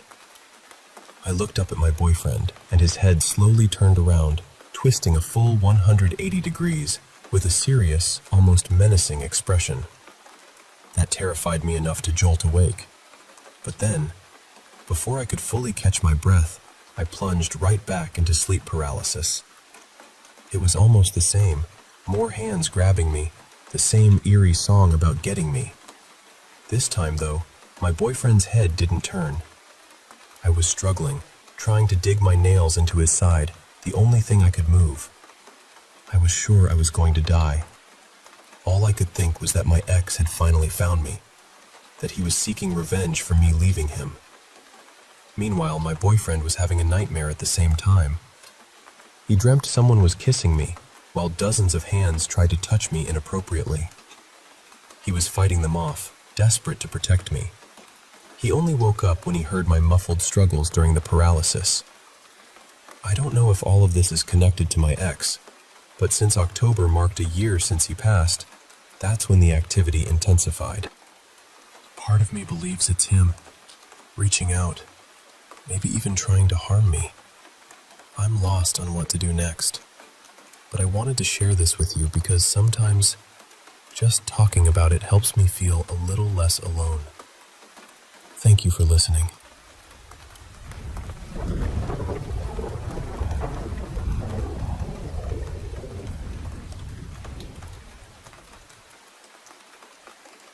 So this happened during a long weekend trip my best friend Mara and I took to Thornton, New Hampshire in July of 2026. The trip was meant to celebrate her 3rd sober anniversary. We wanted something quiet and low-key, so we booked this adorable little cabin in the woods. Our entire plan was to disappear for a few days, read books, play The Sims, eat snacks, and do absolutely nothing productive. Honestly, when we arrived, it seemed perfect. The cabin was private, peaceful, and surrounded by trees. It felt like exactly the kind of place where you could shut out the rest of the world. At least, that's what we thought. We hadn't realized how close the property was to one of the entrances leading toward the White Mountains. We also knew nothing about the unsettling stories connected to the surrounding forest or the nearby Mad River. Had we known any of that beforehand, I don't think either of us would have booked the place. As soon as we got inside, we picked our beds and unpacked. The cabin had an open loft layout. From the upstairs sleeping area, you could look down into the living room below. In the center of the living room was this huge wooden front door with a large glass window built into it. Directly above the door, level with the loft, was another tall window. That upper window faced my bed. Both windows looked straight toward the tree line, and they were the only windows in the entire cabin without curtains. That bothered me almost immediately. It wasn't enough to ruin the mood, but I remember looking at that dark glass and thinking that anyone, or anything, standing outside could see directly into the cabin. That afternoon, we went outside to check out the fire pit. I took a bunch of photos and short videos of the cabin and the woods around us. The hosts sold bundles of firewood, but Mara loves gathering natural materials, so she walked over to the edge of the property and collected some fallen branches instead. I thought she looked completely in her element, carrying this ridiculous armful of sticks, so I took several pictures of her. Those photos became important later. Beside the tree line was a narrow dirt driveway leading to another rental farther into the woods. That cabin appeared to be empty during our stay. The area immediately around our place had been cleared, so the yard felt wide and exposed. Beyond that open space, though, the forest became thick, shadowy, and strangely difficult to see through. Later that evening, I drove to a grocery store about half an hour away. When I returned, there was a large toad sitting directly in front of the cabin door. It wasn't there when I left. It was just sitting there, facing the glass, almost as though it were staring inside. I thought it was odd, but we were in the woods. Toads happen. We made dinner, relaxed for a while, and eventually went back outside with dessert. When we opened the door, the toad was still in the exact same place, facing the exact same direction. I gently moved it toward the side of the cabin so neither of us would accidentally step on it. Then we sat by the fire pit, eating and talking while facing the woods. At some point, in the middle of our conversation, I realized something. The forest was completely silent. There were no crickets, no insects, no rustling leaves, nothing calling in the distance. It was summer, yet the woods sounded empty. I remember saying, "It's way too quiet out here. I really don't like that." We kept talking, but after I said it, Mara started watching the tree line. I was halfway through a sentence when she suddenly interrupted me. Her voice was sharp and urgent. She said, "There's something tan moving behind those trees." We both immediately said, "Nope." We jumped out of our chairs, grabbed our things, and hurried inside. Of course, the rational explanation was that it had been an animal. A deer, maybe. A bear. Something completely normal. We were spooked, but we laughed it off and continued our night. When I went upstairs to sleep, though, I couldn't stop looking at that uncovered window across from my bed. The darkness outside felt pressed right up against the glass. I told myself I was being dramatic. I reminded myself that we were safe. The doors were locked, and the thing Mara saw had probably been wildlife. Eventually, I fell asleep. The following morning, Mara woke up before me and went outside to read by the fire pit. I stayed upstairs to get dressed. While I was changing, I suddenly felt this strong urge to look through the window facing the woods. I don't know why. There wasn't a sound or movement that caught my attention. I simply looked up. That was when I saw it. Between two trees, just beyond the cleared part of the property, there was a white humanoid figure. It appeared to be facing Mara, and because of the angle, it also seemed to be facing me through the window. It was so bright and pale that it stood out sharply against the dark trees behind it. At first, I shook my head and told myself my eyes were playing tricks on me. Maybe it was a dead tree. Maybe it was a pale patch of bark catching the sunlight. I continued getting dressed, but I kept glancing back. The figure was still there. Once I was finished, I leaned over the loft railing and stared at it. The longer I looked, the more uneasy I became. This was the middle of the day. The sun was out. I could see the yard clearly. The best way I can describe the figure is that it looked like an extremely tall person wearing a bulky spacesuit. It had to be at least 10 feet tall, possibly taller. Its head was wide and rounded, almost like a helmet. There was no visible neck. The head seemed to connect directly to broad shoulders. I could make out 2 arms and 2 long legs, but there were no other details. No clothing. No facial features. No shadows where eyes or a mouth should have been. Just a tall, white shape standing completely still between the trees. I still wasn't ready to believe what I was seeing, so I went downstairs and looked through the window in the front door. It was still there. The angle had changed, but the figure hadn't. It hadn't moved at all. My immediate thought was that I needed to get closer. I wanted to figure out what it was, take a picture, and tell Mara to come inside. Maybe the daylight made me feel braver than I should have. I grabbed my phone, opened the front door, and stepped outside. The moment I crossed the doorway, I forgot why I had gone out there. Completely. I stood on the porch, feeling confused. I even went back inside for a moment and asked myself, was I supposed to grab something? I couldn't remember. So I went back outside, sat beside Mara, and spent the rest of the afternoon reading and talking with her. The strangest part is that I didn't think about the figure again. Not once. It was as though the entire memory had been removed from my mind. That evening, we went inside before dark. Mara sat on the couch reading while I played The Sims. I was changing one of my character's outfits when I scrolled past something resembling a white astronaut suit. The memory hit me all at once. I sat upright so quickly that I nearly dropped my laptop. Then I told Mara everything. I told her about the figure, how long I had watched it, how I had gone downstairs to see it from another window, and how I had planned to go outside and warn her. I also told her how I had forgotten the entire thing the moment I stepped through the door. That frightened me more than the figure itself.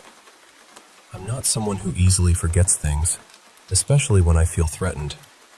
If anything, I become hyper-aware. The idea that I could see something so alarming, form a plan, walk outside, and then lose the memory entirely made both of us feel deeply unsettled. I barely slept that night. Every time I opened my eyes, that uncovered window was right there.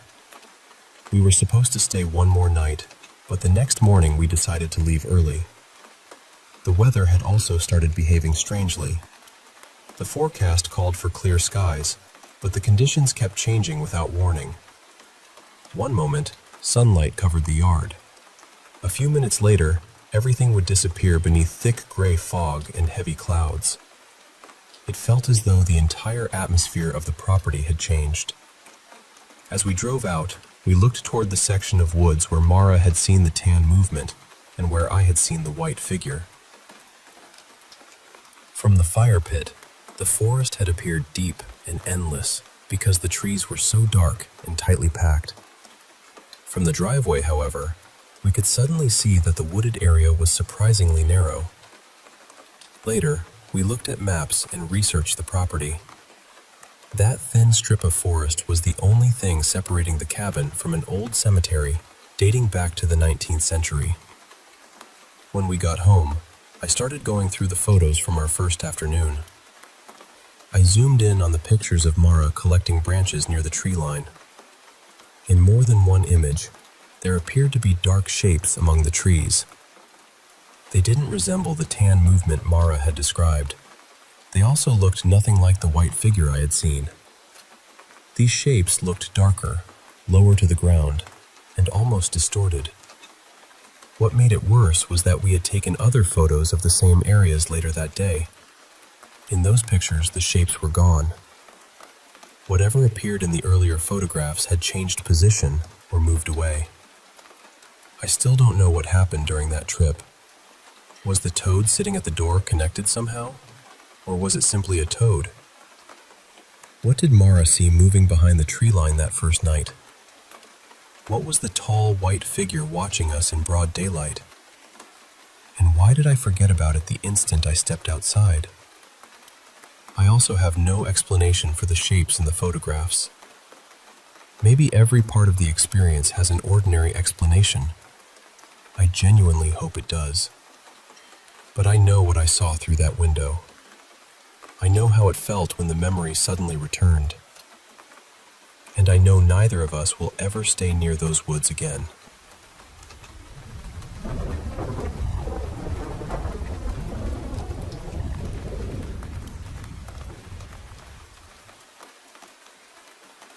Well, I'm not sure what you're going to think of this story, but I'm going to tell you anyway. Just hear me out. This happened years ago when my husband and I were still dating. We were living in a small apartment and our mattress was directly on the floor. It was late at night, but we had a couple of soft amber lamps glowing, so the room wasn't completely dark. I always kept a Bible beside the bed. My faith is deeply important to me, and that detail matters because everything happened so quickly. I lay down with my back facing my boyfriend, and almost immediately, I felt my pillow rise beneath my head. Not shift, not bunch up. It lifted as though someone had slipped a firm arm underneath it. And I could feel the shape clearly. It was solid.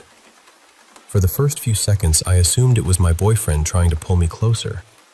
But the longer I lay there, the more uneasy I became. Something about it simply didn't feel right. So I turned around, expecting to find him reaching toward me. His entire body was facing the opposite direction. Both of his arms were tucked near his chest. Whatever was beneath my pillow was not him. The atmosphere in the room changed instantly. Everything felt heavy and strangely still. I sat up and pressed down on the pillow with my hand. The solid shape was still there. I reached for my Bible so fast you would have thought I was grabbing a fire extinguisher. Then I started striking the pillow with it again and again. And I need you to understand this. I wasn't only hitting the pillow. I could feel the book connecting with something firm beneath it. There was resistance, like an actual limb was under there. Anyone who has pressed down on a pillow with an arm beneath it knows the difference. The pillow gives way. The arm does not. I kept swinging until, suddenly, the solid shape disappeared. It didn't slide away. It didn't pull back. It was simply gone.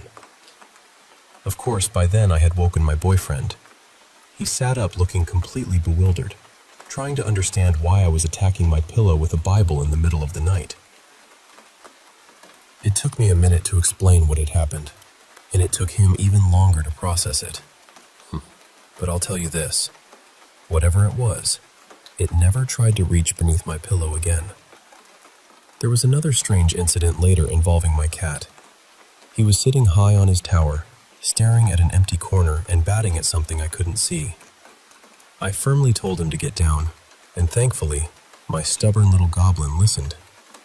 I mixed some Dead Sea salt with water, prayed over it, and sprinkled it around that part of the room. The activity stopped immediately. I know how unusual all of this sounds, but I still remember the weight beneath that pillow, the resistance when I struck it, and the terrible certainty that no human arm was there. Some sensations stay with you. That one certainly did.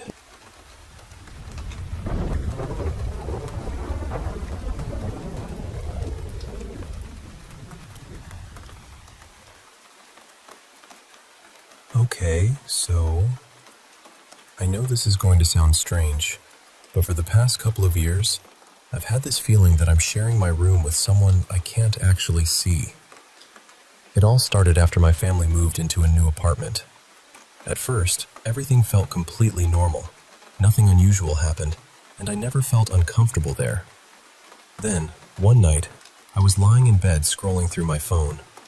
It was sometime after 1 a.m, and my bedroom door was fully closed. I remember that clearly. All of a sudden, it slowly creaked open. I jumped a little, but I told myself I probably hadn't shut it properly. Maybe there was a draft, or maybe the latch hadn't caught. I closed it again and tried not to think about it. But it kept happening. At first, it only happened late at night. Then it started happening during the day, too. I became almost obsessive about checking the door. Every time I closed it, I would pull on the handle and make sure it was properly latched. Still, somehow, it would open by itself. Eventually, I stopped reacting to it. I figured that ignoring it was easier than constantly feeling afraid. Then the noises started.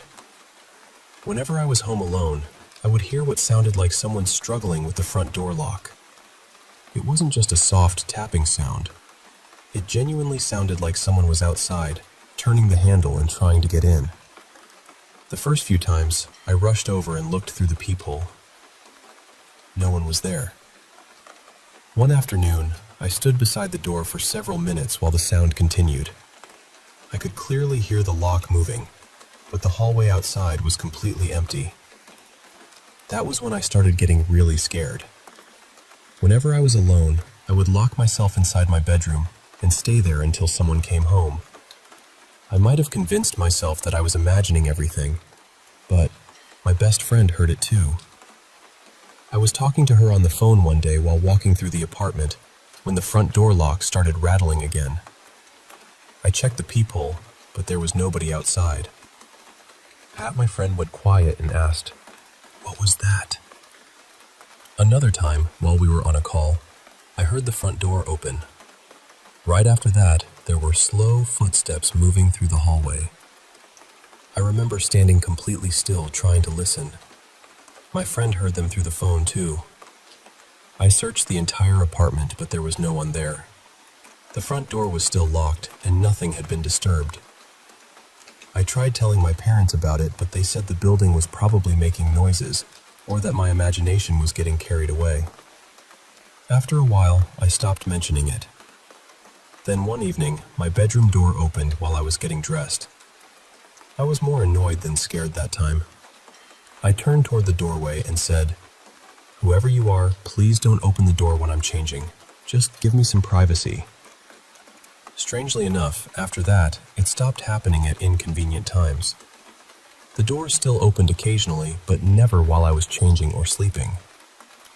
That was when I started wondering whether whatever was in the room could actually understand me. A few weeks later, one of my bracelets disappeared. I knew exactly where I had left it, on the corner of my desk beside a small lamp. I searched the drawers, the floor, my bags, and even underneath the bed. It was nowhere. Out of frustration, I finally said, "Please give it back. I really don't want to play this game today."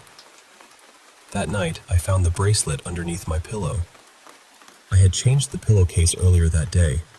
There was no way it had been there the entire time. After that, it became a pattern. Small things would disappear, I would ask for them back, and later they would turn up in places I had already checked. It felt less frightening after a while, almost like someone was teasing me.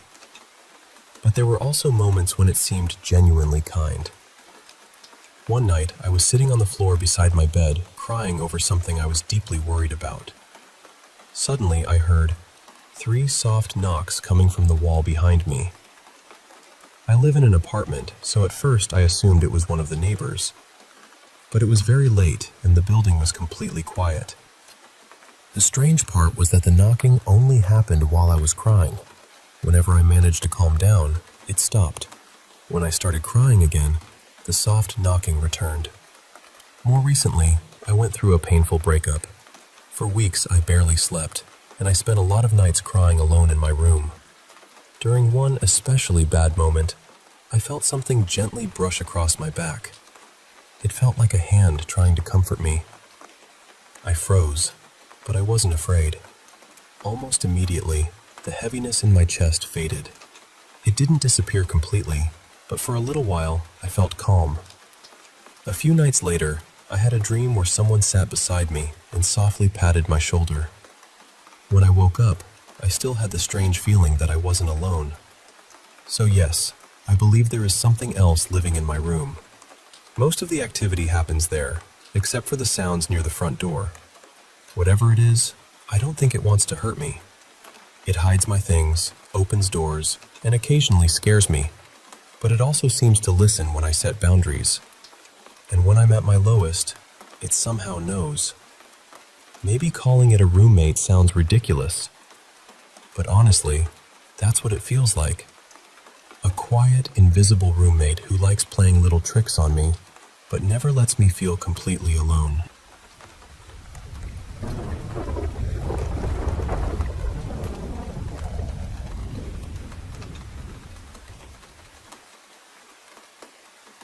I've had nightmares for as long as I can remember.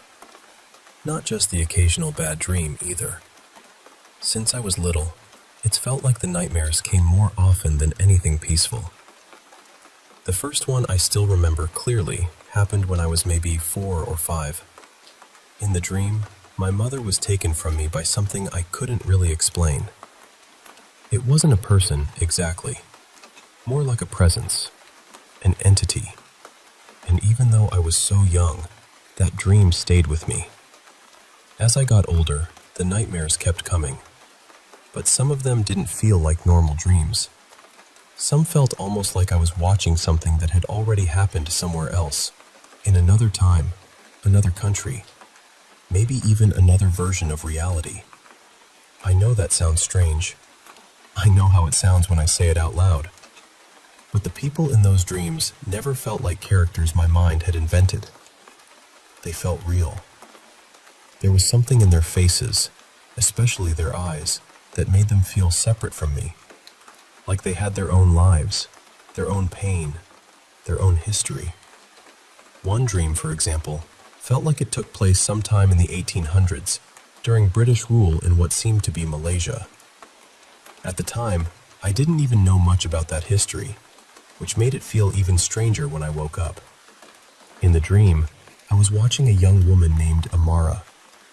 I wasn't exactly her, but I could feel what she felt. It was like I was both outside of her and inside her at the same time. She lived with a cruel father who hurt her, and eventually she ran away deep into the forest. Over time, she became feared by the people around her, almost like they believed she had turned into a witch. Later, when her father found her and tried to hurt her again, she killed him. The dream ended with her living alone in a small shelter near the trees, while his body was left behind inside, slowly decomposing. I woke up carrying her grief and fear in my chest. It didn't fade right away. Sometimes after dreams like that, I cry for hours. Sometimes the feeling follows me for the whole day. I've had other dreams like that too, set in different places and different periods of history. I don't always understand them, but they feel heavy, too detailed, too emotional. Like I've accidentally opened a door into someone else's sorrow. Then there was the house I used to live in. For context, I lived in India for a while, in a house surrounded mostly by fields. There weren't really neighbors close by, so when I heard things, there was no easy explanation for them. That house had this smell sometimes, a strong, rotten smell, like decay or something dead, and it would appear randomly. My room always made me feel afraid. Not uncomfortable, not just nervous, but deeply scared, like my body knew something my mind was trying not to admit. Sometimes I would sit there and feel, with complete certainty, that something was in the room with me. There were handprints, too. That still bothers me when I think about it.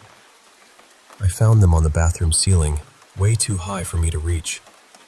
I found more near the top of my window, again in places I physically couldn't touch.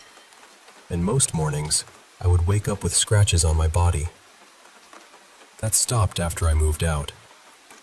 I also heard footsteps, sometimes shouting, sometimes voices, but again, the house was isolated. There wasn't anyone nearby who could have explained it. And during the time we lived there, my family life got worse too. Everything felt heavier, angrier, more unstable. I don't know how else to describe it except that the house felt like it was pressing down on all of us. Living there made me feel like I was slowly losing my mind. A couple of years after I moved out, I finally let myself think the thing I had been avoiding. I thought, maybe something really was there. And the strange thing is, admitting that didn't make me more afraid. It actually made me feel calm, relieved almost, like some part of me had been waiting for permission to believe my own experience. That night, when I tried to sleep, my body became incredibly relaxed, almost too relaxed. I could still move, but I could barely feel myself. I remember wondering if my heart was even beating properly. Then I started to feel hot, and it felt like I was floating upward from the bed. But every time I felt myself rising, this heavy pressure came down on my chest and shoulders, forcing me back. It happened again and again through the night. I thought maybe it was sleep paralysis, but it didn't feel like the sleep paralysis I'd had before. I could move my arms, my legs, my eyes, my whole body. I wasn't frozen, but something still felt like it was pushing me down. At the time, I was terrified. A few days later, I had another dream. I was floating somewhere that looked like the ocean and outer space had somehow become the same place. There were stars everywhere and fish moving around me as if they belonged there. Nearby, there was a tunnel. I knew immediately that I shouldn't go into it. Then I had this feeling that my little brother had gone inside and that I needed to go after him. I was about to enter when a man appeared. I don't know who he was, but his presence was peaceful, protective. He told me not to go, and I listened. When I woke up, I kept thinking about that pressure from the night before. At first, I had thought it was something bad, something trying to hurt me. But after that dream, I wondered if maybe it had been stopping me from going somewhere I wasn't supposed to go. I'm not saying I know what any of this means. I really don't. Maybe there are explanations I haven't found yet. Maybe some things are just strange and hard to place. But I needed to put this into words. I needed to say it somewhere and ask if anyone else has ever experienced anything even remotely similar.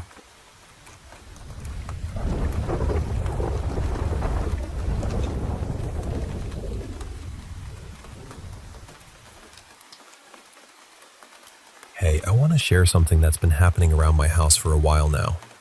Something that really freaked me out just tonight. I've been meaning to talk about it for quite some time, but this latest encounter pushed me to finally say something. Fair warning, some parts might sound a bit scattered because my adrenaline's still racing, and I'm honestly still shaken up. So, for the past few months, there's been this weird presence lurking near my home. The first time I noticed something odd was one night when I was down in the basement. Outside the window there's a porch, and the porch light is controlled by a switch right by the door. I went upstairs for a bit and later remembered I left those lights on, so I came back down to switch them off. But when I got there, the porch lights were already on. Now, my dad had been trying for ages to install a timer for those lights, but gave up weeks ago and just put in a regular switch instead. So I assumed he must have finally figured out the timer, but turns out, no timer was working at all. The next morning, the lights were still on. I went to turn them off and realized it was a simple switch, meaning someone had flipped it on during the night. This freaked me out because everyone else in the house was asleep, and I have a deep fear of being watched. The idea that someone could have been out there, maybe even watching me, was terrifying. A few weeks later, I was alone in the living room late at night with my dogs. One of them, my older chocolate lab, is usually pretty anxious, but the other, a mix of German Shepherd and Beagle I call my Puggle, is typically calm and relaxed. Suddenly, the Puggle perked up and stared at the window. I looked too and saw something white, hunched over, dropping down over our fence and running past the windows. The glare and dirt on the window made it impossible to tell what it was or how big, but I yelped in panic and called my friends. They thought it was probably just a raccoon, and honestly, I convinced myself of that too. I went outside with my dogs to check things out. The lab was anxious, pacing and sniffing around nervously, but the Puggle was wagging her tail and staring intently at the trees, like she was expecting a treat or something. Then, out of nowhere, the trees groaned loudly. These are big old trees that don't just creak for no reason. We had a mountain lion around here last year, so I know what their sounds usually mean. I shined my flashlight up the trees but saw nothing. Still, my dog's behavior and the strange noises kept me on edge all night. There were knocks on the roof, pebbles hitting the window, and even the sound of a woodpecker, which was odd since my cats had taken down the last one months ago. But the scariest part happened just tonight. I was in the basement with my sister, FaceTiming a friend, when suddenly we heard this blood-curdling screech outside. My first thought was that the cats were fighting with raccoons again. They're notorious for that. But this screech sounded different, more chilling. I ran to the window to see what was going on, and what I saw stopped me cold. Standing outside was a tall, gaunt, pale humanoid figure, easily taller than me. I'm 6 feet, so yeah, it was pretty tall. It had its back turned to the window, and the moment I looked away and back again, it was gone. I thought maybe my mind was playing tricks on me, or maybe the snow on the ground was making things look weird. But I was shaking, terrified. I told my sister, who just laughed it off, but I couldn't shake the feeling. Later that night, when I went upstairs to lock up, I saw my cat perched on the garage roof, looking calm but alert. Then I saw it again. The same pale figure, this time squatting and watching my cat. It didn't seem aggressive, but then it suddenly twisted its body in this weird, almost unnatural way. Kind of like a meerkat standing up, but much more eerie. I swear I heard something like bones cracking. I never saw its face. As soon as it turned, my fight or flight kicked in, and I ran to my room, slamming the door behind me. The last thing I saw was it leaping onto the porch railing, then disappearing toward the nearby trees. I don't know what this thing is or what it wants, but it's been haunting me for months now. I just hope sharing this helps me make sense of it, or at least helps me feel a little less alone in this. Thanks for listening.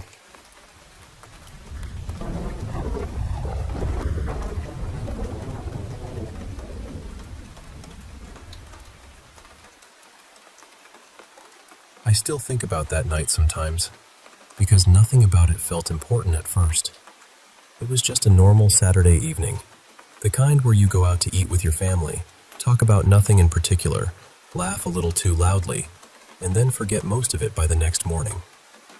We had dinner at this small restaurant near our neighborhood.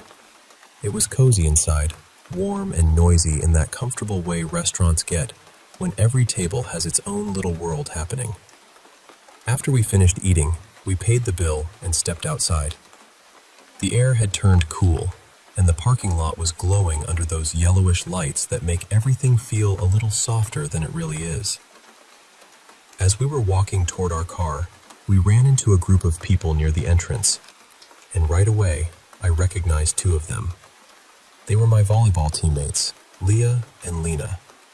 They're sisters, and they were there with their family. Their mom was there, their uncle was there, and a few other relatives were standing around too. The second our parents noticed each other, that was it. They started talking like they had planned the whole thing, laughing, asking questions, catching up, doing that loud parent conversation where everyone somehow talks at the same time and still understands each other. I went straight over to Leah and Lena. We started joking about practice, talking about our last game, and laughing about some drama on the team. It felt completely normal. But while we were talking, I noticed a man standing a little behind them. He was tall, bald, and wearing a simple dark jacket. I didn't recognize him at all. He wasn't joining the conversation, but he wasn't acting distant either. He just stood there quietly, smiling. And it was the strangest smile. Not creepy, not uncomfortable, just gentle, but confused. Like he was happy to be there, even though part of him didn't fully understand why he was there. His eyes moved from the girls to their family, then over to our parents, then back again. He looked peaceful, almost proud, but there was something far away about him too. At the time, I didn't think much of it. I figured he was probably a cousin, or an old family friend, or maybe someone from their neighborhood who had come with them. You know how family gatherings are. There's always someone you don't know standing around. So I let it go. After a few minutes, we all said goodbye. Leah and Lena waved at me. Our parents finished their final round of, "Okay, we really have to go now," and we drove home. Later that night, I was in bed with the lights off, just scrolling on my phone. My room was quiet, and my screen was the only thing lighting up the walls. I wasn't looking for anything. I was just doing that half-asleep scrolling where your brain is already halfway gone. Then a video came up on my feed. It was from Lena. I almost smiled because I thought it would be something funny, maybe a volleyball clip or some random trend. But the music was slow, soft, sad. Then I started reading the words on the screen. She was posting about her father. She wrote that it had been 4 years since he passed away, and she was talking about how much she missed him, how much she wished he could still see her and her sister growing up, how she hoped he was proud of them. And then a photo appeared. It was an old picture of her dad. I swear, my whole body went cold. I stopped breathing for a second. My hand froze over my phone and I just stared at the screen in the dark. Because the man in that photo was him. The same tall, bald man from the restaurant. The same face. The same build. The same calm expression. The same quiet smile. The man I had seen standing beside Leah and Lena only a few hours earlier was their father. Their father who had been gone for 4 years. I didn't move. I didn't blink. I just kept replaying the video over and over, trying to convince myself I was mistaken. But I wasn't.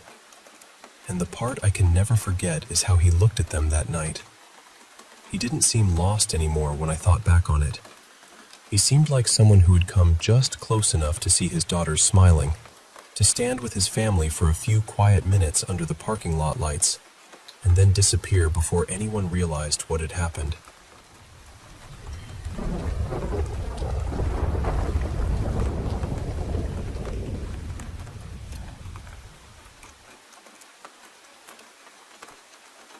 I need to tell you about Damien. For a long time, the only thing Damien remembered clearly from the night his little girl died was the smell of scorched tires and the bright, terrible crack of glass breaking around him. Everything after that came in pieces.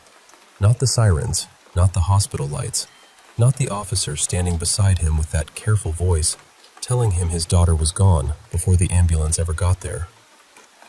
What he did remember was this. He survived. Not just survived, really. He walked away without a mark on him. No broken bones, no blood, nothing. Mira was 8 years old, tiny for her age, and somehow, in that violent second, she took the force that should have hit him.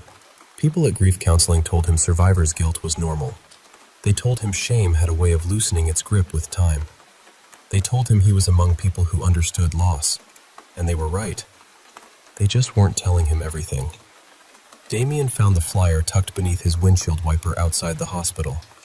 He still went there once a month, even 3 years later. He would sit in the parking lot and stare at the entrance doors, the same doors they had rushed Mira through and never brought her back out of. The flyer said, "Grief Support Circle, every Thursday at 7 p.m., St. Celia Community Hall. You do not have to carry this alone." He almost threw it away. He had tried therapy before, twice, maybe 3 times depending on how you counted the sessions where he sat in silence and stared at the floor. He didn't want someone gently asking him to imagine Mira somewhere peaceful. Peace felt insulting. What he wanted was to sit in a room where people understood that some losses do not soften. They settle into you like stone. Eventually, you stop being someone who lost a person. You become someone built around the empty space they left behind. So, one cold Thursday evening in November, Damien went. There were 6 people in the room. Martin, a steady man in his 50s, said he had lost his son to a drunk driver. Petra, quiet and small, had lost her husband in a roadside accident. Lucas, only 24, had lost his mother and younger sister on the highway.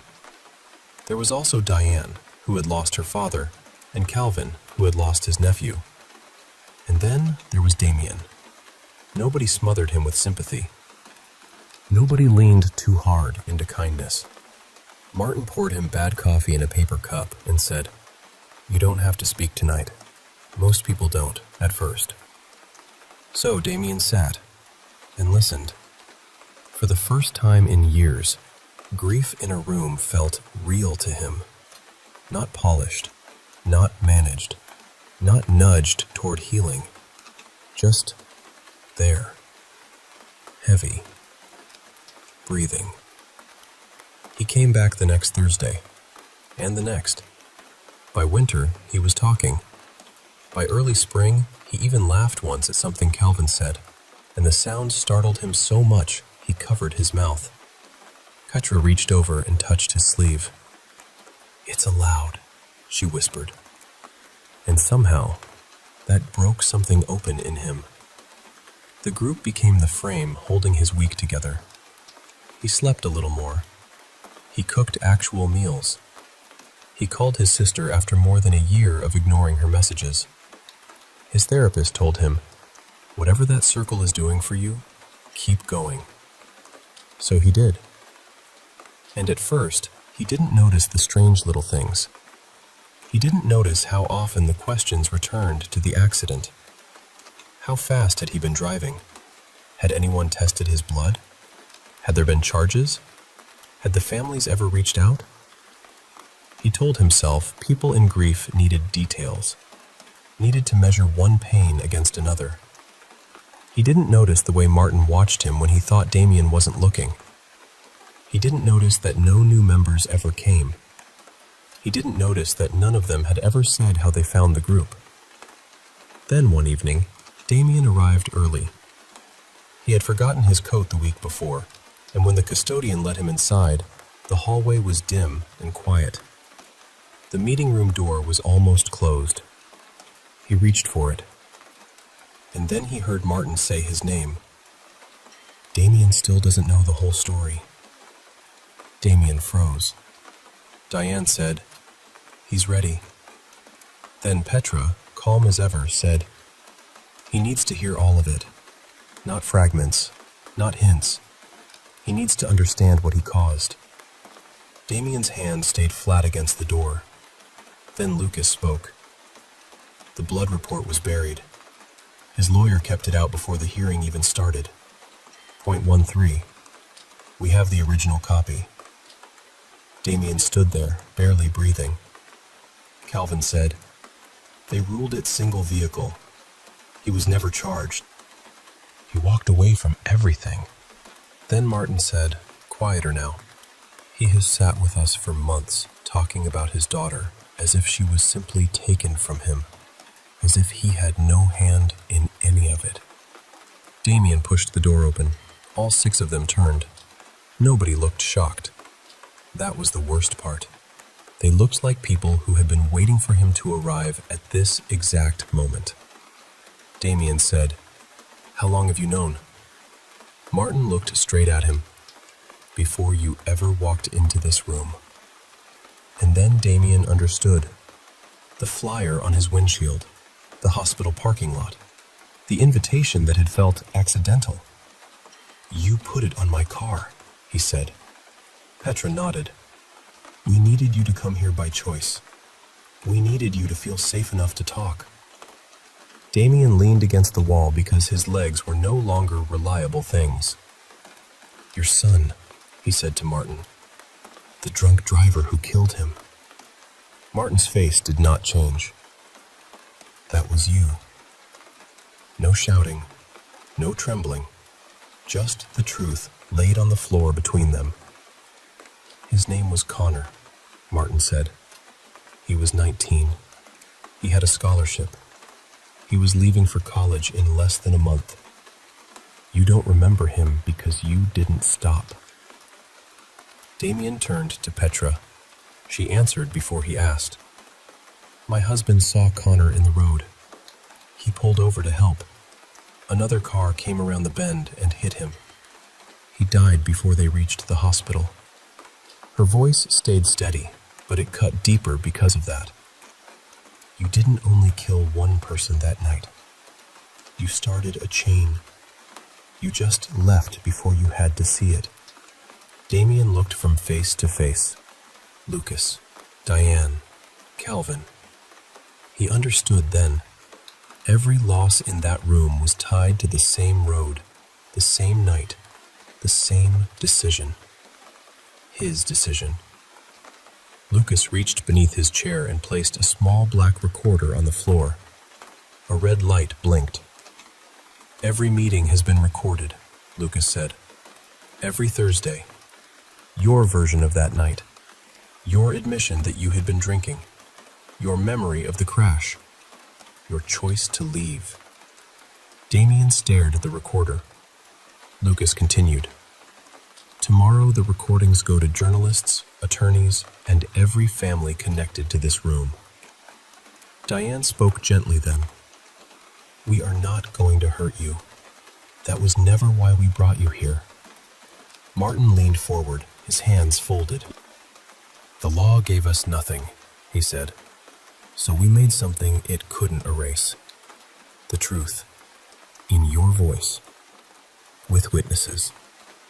Damien sank to the floor. He did not mean to sit. His body simply gave up pretending it could hold him. For years he had carried grief. But that night, in St. Celia Community Hall, surrounded by the people whose lives had splintered outward from his own choices, he finally felt something heavier than grief. Responsibility. The recorder kept blinking in the silence. Steady, patient, unforgiving.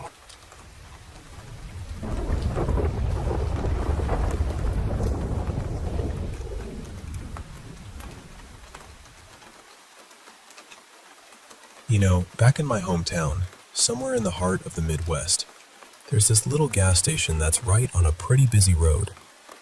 It's smack dab in the middle of town, just a short walk from the local airstrip.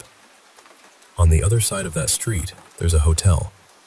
It's changed owners more times than I can count, but honestly, it's had a pretty dull history since it was built. What really caught my attention is the big field right next to that hotel. It's a wide open space, with tall grass that sways high enough to hide most things. Since the hotel was built, folks staying in rooms on the side closest to the field have been telling stories. Strange noises, like scratching on window panes, or sudden gasps coming from outside.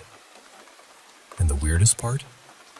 People have claimed to see apparitions out in that field. Now, I'd never heard any of this until recently, so it all felt like a local legend to me at first. My first real encounter happened at the new Casey's General Store, the gas station right across from the field. It's a spot I stop by often on my way to work, so I've seen plenty of odd things over time. The first time I noticed something unusual, I saw what looked like a short, stocky man standing about 50 feet into the field, his shoulders just poking above the tall grass. But when I looked right at him, he just disappeared. So I figured maybe it was just a kid playing a trick or something. Then, another time, I spotted 3 figures. A woman in an old-fashioned dress, a man wearing a ball cap, and another man dressed in what looked like a uniform. But again, as I waited for my gas to fill, they vanished. When I looked up from the pump, there was this guy across from me staring confused at the field. I couldn't resist saying the creepiest thing I could think of. They don't like it when you look right at them. He looked over at me, clearly startled, like he hadn't even noticed I was there. Turns out, he worked at the hotel, a security guard, and had seen these figures many times but never got a good look. He told me about complaints from guests who swore someone was peeking through their windows, but whenever he checked, there was no sign of anyone, no footprints, nothing. He said he'd started to notice these figures just out of the corner of his eye. We chatted a bit, trying to dig up any history about the field or the hotel, but neither of us could find anything.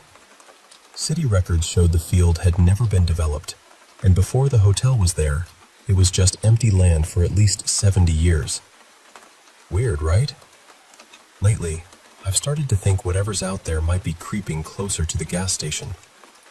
I was talking to one of the attendants I'm friendly with, and she said she's caught glimpses of people standing near the pumps, always just out of direct sight. Then, just today, I pulled up and noticed a workman's truck parked oddly away from the pumps. From the driver's seat, I could see someone inside, but I didn't look straight at them.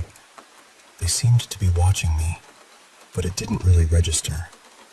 When I stepped outside, I found a police officer standing nearby, writing something down. I was worried the guy in the truck was going to get a ticket for parking there because, well, cops around here are quick to write them. I told the officer, "Hey, the owner just walked inside and it's legal to park here." But the cop looked at me like I was nuts. "You said the owner is here?" he asked. I nodded. "Yeah, why?" He pointed to a strange red stain on the wet concrete nearby. The driver was in a hit-and-run accident. He died at the hospital last night. That's when it hit me. Whatever this is, it's not just about the field. It's something else entirely. I remember how the figure in the truck was sitting, fully facing the window and turning his whole body as he watched me. The cop ended up trying to find a way into the truck but found nothing. The keys were locked inside, and they had to call a tow truck.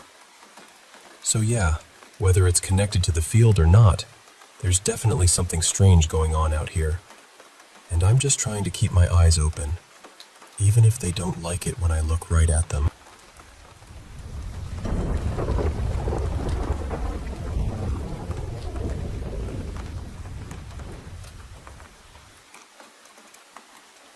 I still think about this sometimes, even though it happened about 5 years ago. It was not long after my granddad passed away from COVID, and I guess I should say first that he and I were really close. He was one of the only people in my life I felt completely safe around. He had this very calm, spiritual side to him.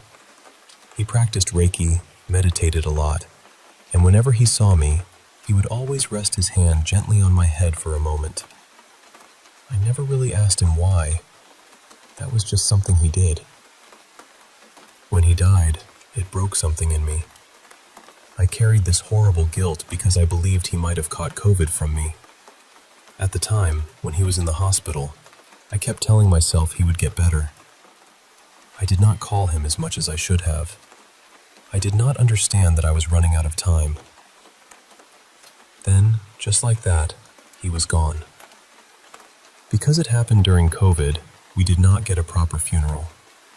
On the day he was buried, some of my family watched through a video call because most of us could not be there in person. I did not even know the call was happening at first. I had only walked out to get a glass of water, and then I noticed the screen. And that was when I saw him. I saw my granddad being buried, wrapped in a dark body bag. I do not know how to explain what that did to me. He had always been such a respected, gentle, almost glowing person in my mind. Seeing him like that felt painfully wrong. Even now, years later, that image still comes back to me. I looked through some of my old diary entries later, and apparently it took almost a month before I really started grieving. Before that, I was just numb. Like my mind had wrapped itself in cotton and refused to feel anything properly. After he passed, I started spending most of my time in his room. Some of the furniture had been moved around, and the room did not look exactly the same anymore, but I kept a lot of my things there. Sometimes I slept there too. For a while, our house helper slept in the room as well, on a mattress on the floor. I slept on my granddad's bed near the window. During that time, I would wake up in the middle of the night feeling like I could not breathe. I would be shaking and crying, and the only thought in my head was that my granddad was disappointed in me. It was not even normal grief at first. It was not memories of him or missing his voice. It was just this crushing feeling that I had failed him somehow. The thought would get so loud that I could not think around it. I do not remember every detail clearly anymore, but I remember feeling so weak and panicked that sometimes I would crawl to my parents' room because standing up felt impossible. I would sit there crying until the feeling finally passed. After a while, the helper stopped sleeping in that room, and my parents let me stay there alone because their room was right beside mine. Then one morning, something happened that I still cannot explain. I woke up at around 5 in the morning. That was strange by itself because I never woke up that early. It was still dark outside, that bluish kind of dark before sunrise. Normally, I would never look out the window at that hour. I was always scared I might see something. But for some reason, I got up and opened the curtain. The window faced the front gate of our house, and standing right in front of the gate was someone. At least, I think it was someone. I could not tell if it was a man or a woman. They were completely still. What I remember most was the white top they were wearing. It looked so bright against the dark, brighter than it should have looked. Their hair seemed thick and black, maybe not very long. I just stood there staring. I do not know how long I looked. It might have only been a few seconds, but it felt stretched out, like the whole world had gone quiet. The figure was not walking. It was not looking around. It was just standing there in front of the gate, perfectly still. Then it suddenly hit me that what I was seeing was not normal. I ran to get my mom. The whole thing probably took less than half a minute.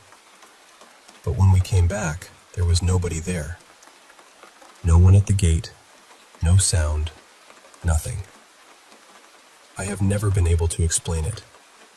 Part of me thinks it was grief, trauma, lack of sleep, or maybe I was still half dreaming. Maybe my mind was trying to make shape out of darkness. But another part of me still wonders if I really saw something. Years later, I told someone about it, and they said that because my granddad had been so spiritual and meditated so often, maybe it was him. Or maybe it was some kind of gentle presence watching over the house. I honestly do not know what I believe. I am not trying to force one explanation over the other. I am not even sure what answer I want. I just know that this memory has stayed with me for 5 years, and I have never fully let it go. So I guess I am sharing it because I want to know whether anyone else has experienced something like this after losing someone close. And maybe, somewhere deep down, I still want to understand what I saw that morning.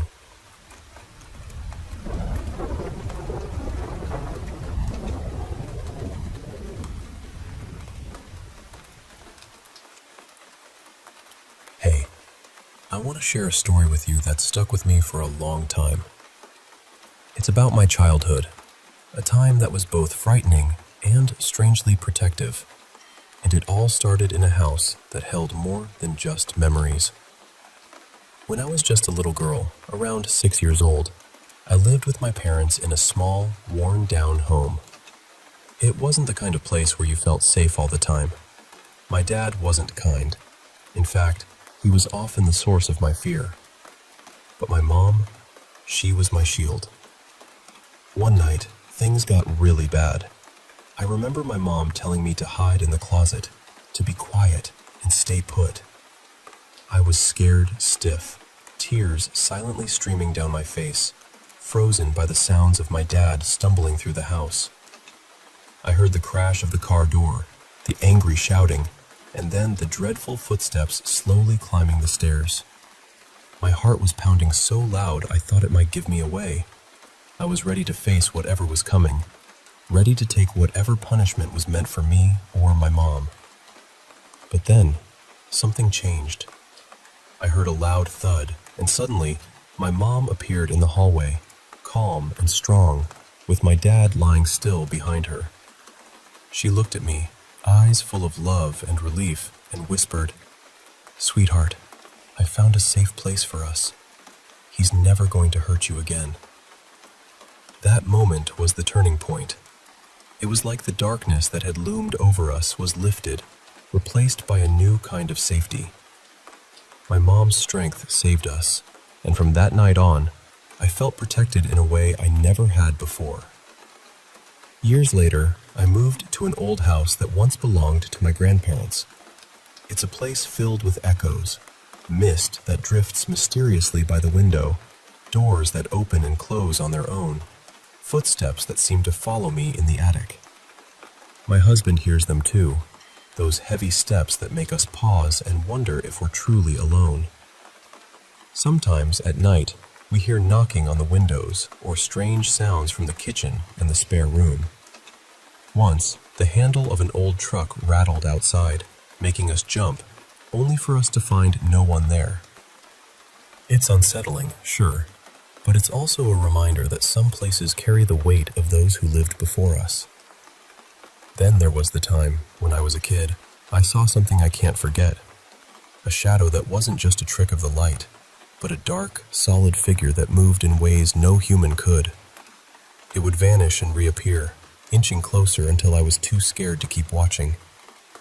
I ran to my parents, crying and shaking, and they comforted me with prayers and a crucifix under my pillow. Even now, I wonder what that shadow was, and why it chose to visit me. One afternoon, while mountain biking with my best friend, we saw an old man appear out of nowhere on the trail. He wore clothes too heavy for the warm day and carried a stick. He greeted us, but vanished so quickly it was like he was never there. We still call him the ghost on the trail, a mysterious figure that reminds us the world holds more than what meets the eye. And once, in the quiet of my home, I saw a small figure enter the bathroom, a little girl, smiling but not speaking. She stayed for a moment before fading away like smoke. I was frozen with fear but also curiosity. Sometimes the unexplained visits us in the most unexpected ways. There was also a night when I dared to open my eyes during prayer. Instead of peace, I saw a figure so haunting, so filled with suffering, it broke me. It was like looking at pain made flesh, bloodied, crowned with thorns, and yet somehow demanding my attention. It disappeared with the final word of the prayer, but the fear stayed with me long after. My neighbor's house, after she passed, became a place of strange happenings too. My siblings and I tried to capture proof of the paranormal, but our footage vanished, and the house itself seemed to resist our presence. When our parents checked, they found the place trashed, as if something had been disturbed. In living in the desert, I've seen things that defy explanation. Glowing lights that dance beyond the horizon, voices muffled beneath the earth, and figures that move in ways no human should. Friends have shared stories of hiding, being watched by mysterious vans, and encountering beings that belong to another world. Through all these experiences, one thing remains clear. There's more to life than what we see. Sometimes, darkness visits us not to harm, but to teach us about courage, about protection, and about the mysteries that weave through our lives. Thank you for listening to my story. I hope it brings you a sense of wonder and reminds you that even in the darkest moments, there can be a light, sometimes from the most unexpected places.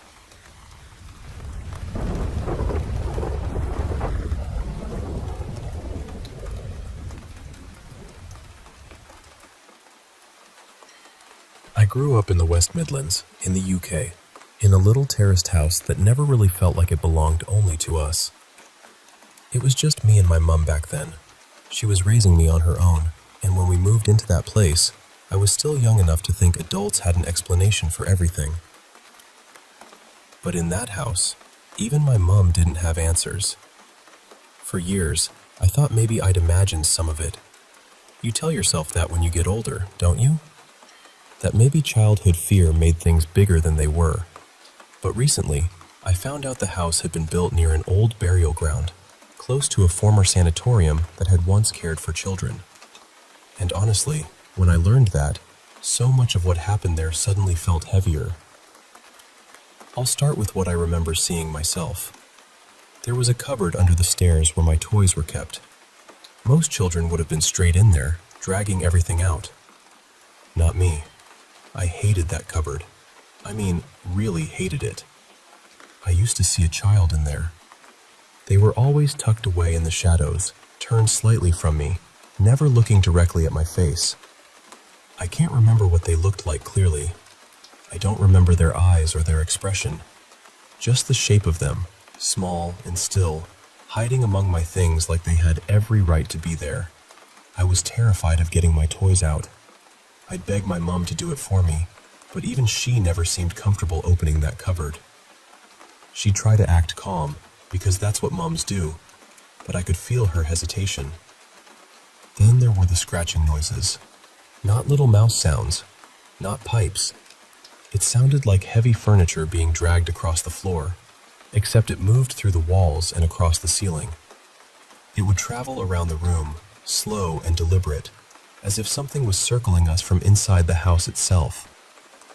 There wasn't any crawl space there, no gap where a person or animal could have been moving, but the sound was real.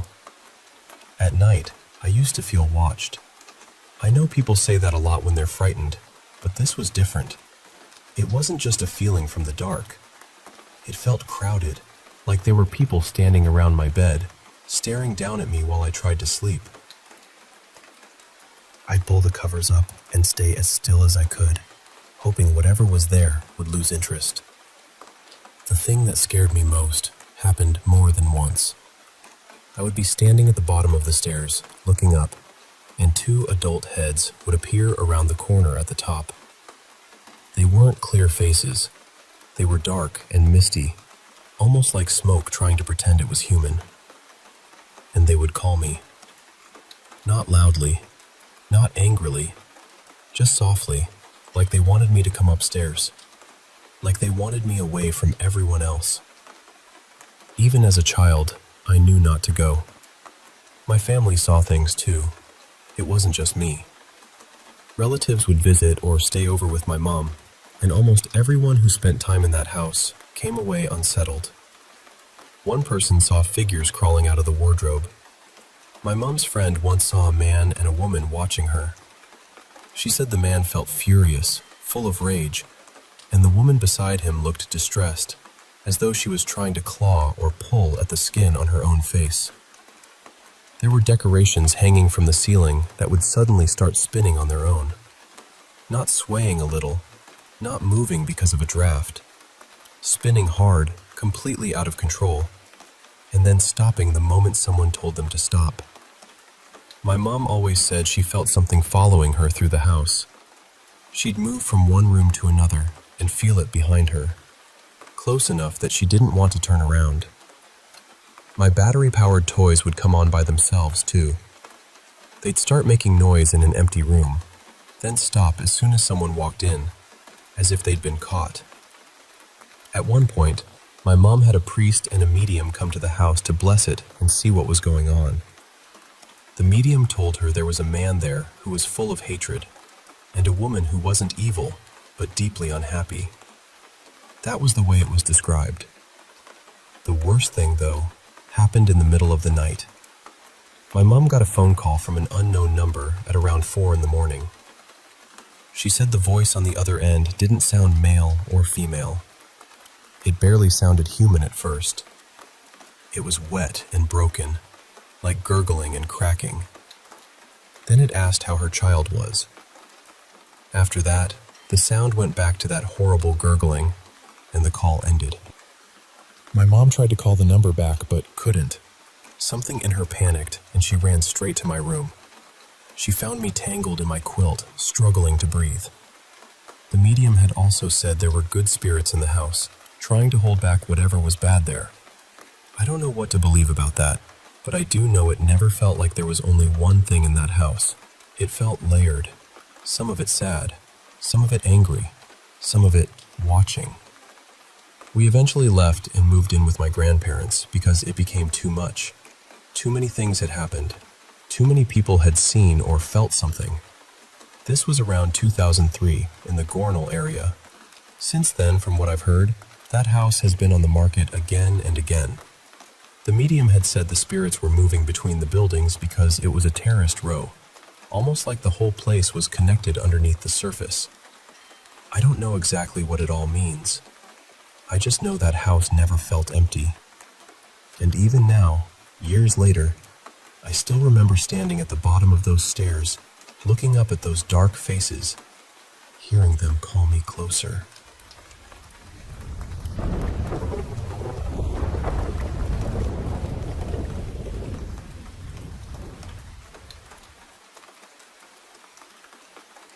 I know this is going to sound strange, and honestly, part of me still feels awkward telling it.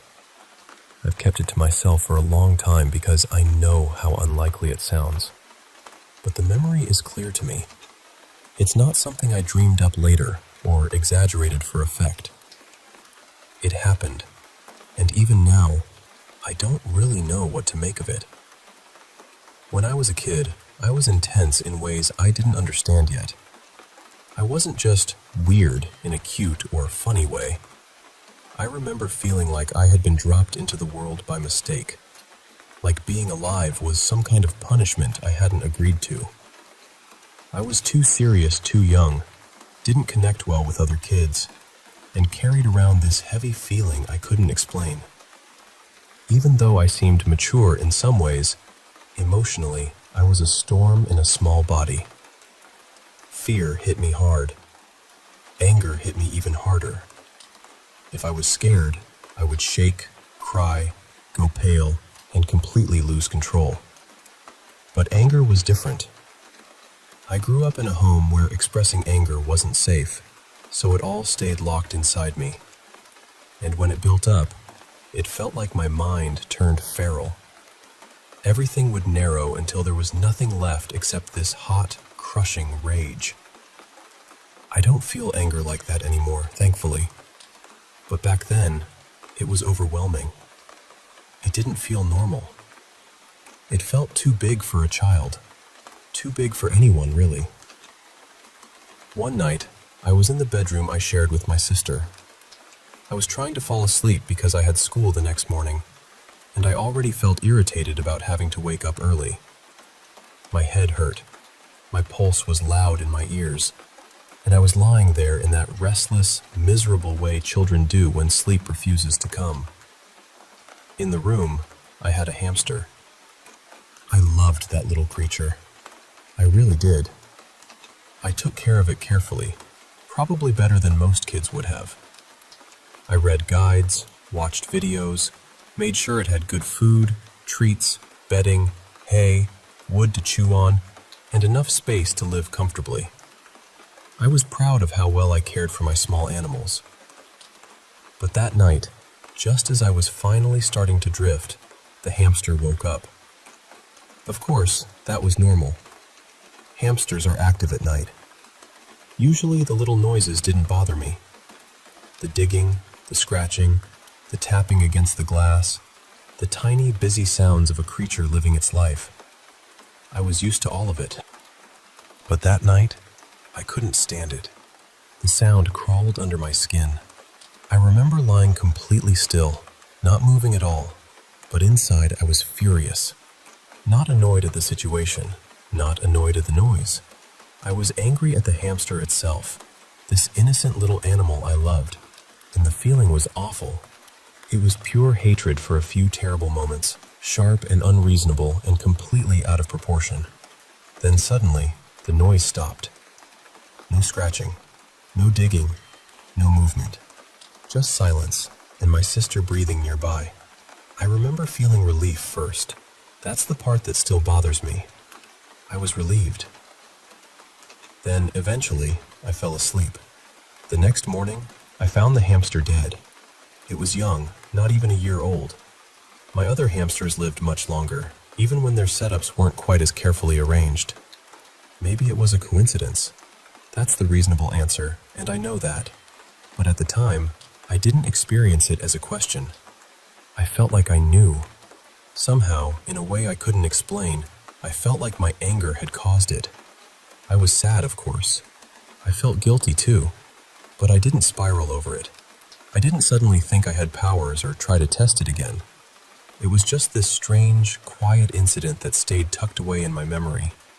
Even now, with a much more skeptical mind, part of me still feels the same way I did then. I can't prove anything. I'm not saying I understand it. I just know how it felt. And it wasn't the only odd moment like that. Another time, I was walking home with my mother when she stopped to talk to someone she knew. I was tired and impatient, and the conversation kept dragging on. I tugged at her sleeve, hoping she'd get the hint, but she didn't. I got angry again, that same childish, burning anger. And right then, the woman's heel snapped. Just the shoe, thankfully, but still. Maybe all of it was coincidence. Maybe children notice strange timing and build meaning around it. I understand that possibility. But these memories have never left me. They sit there quietly, like little locked doors in the back of my mind. And every so often, I find myself wondering what really happened.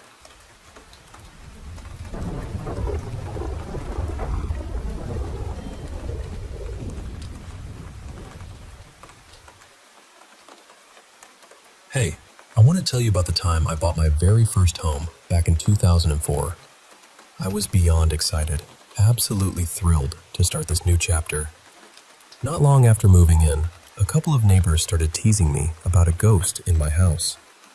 At first, I thought they were just having a laugh, so I played along, saying I'd seen something too, just to keep the mood light. But as summer rolled on, I kept meeting more neighbors and, strangely enough, the same ghost story kept coming up.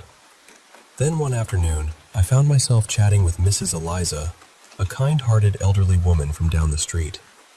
I asked her straight up if there was any truth to the stories because, honestly, I needed to know. She didn't seem like the type to mess with me, and she shared the tale of the previous owner who bought the place but never actually lived there. She claimed it was haunted. Apparently, people had heard footsteps at night, soft sobbing sounds, and some even caught glimpses of a man sitting in the kitchen, covered in blood. One neighbor who helped with renovations swore that while hanging drywall, he felt something gently tug at his dreadlocks. I've had my own brush with the paranormal before, years ago, but I'd mostly written it off as night terrors by then. One day, I popped into a small neighborhood video rental store to grab a movie. While filling out their usual form with my details and credit card, the owner suddenly looked up and said, "Oh my goodness, you live in that house."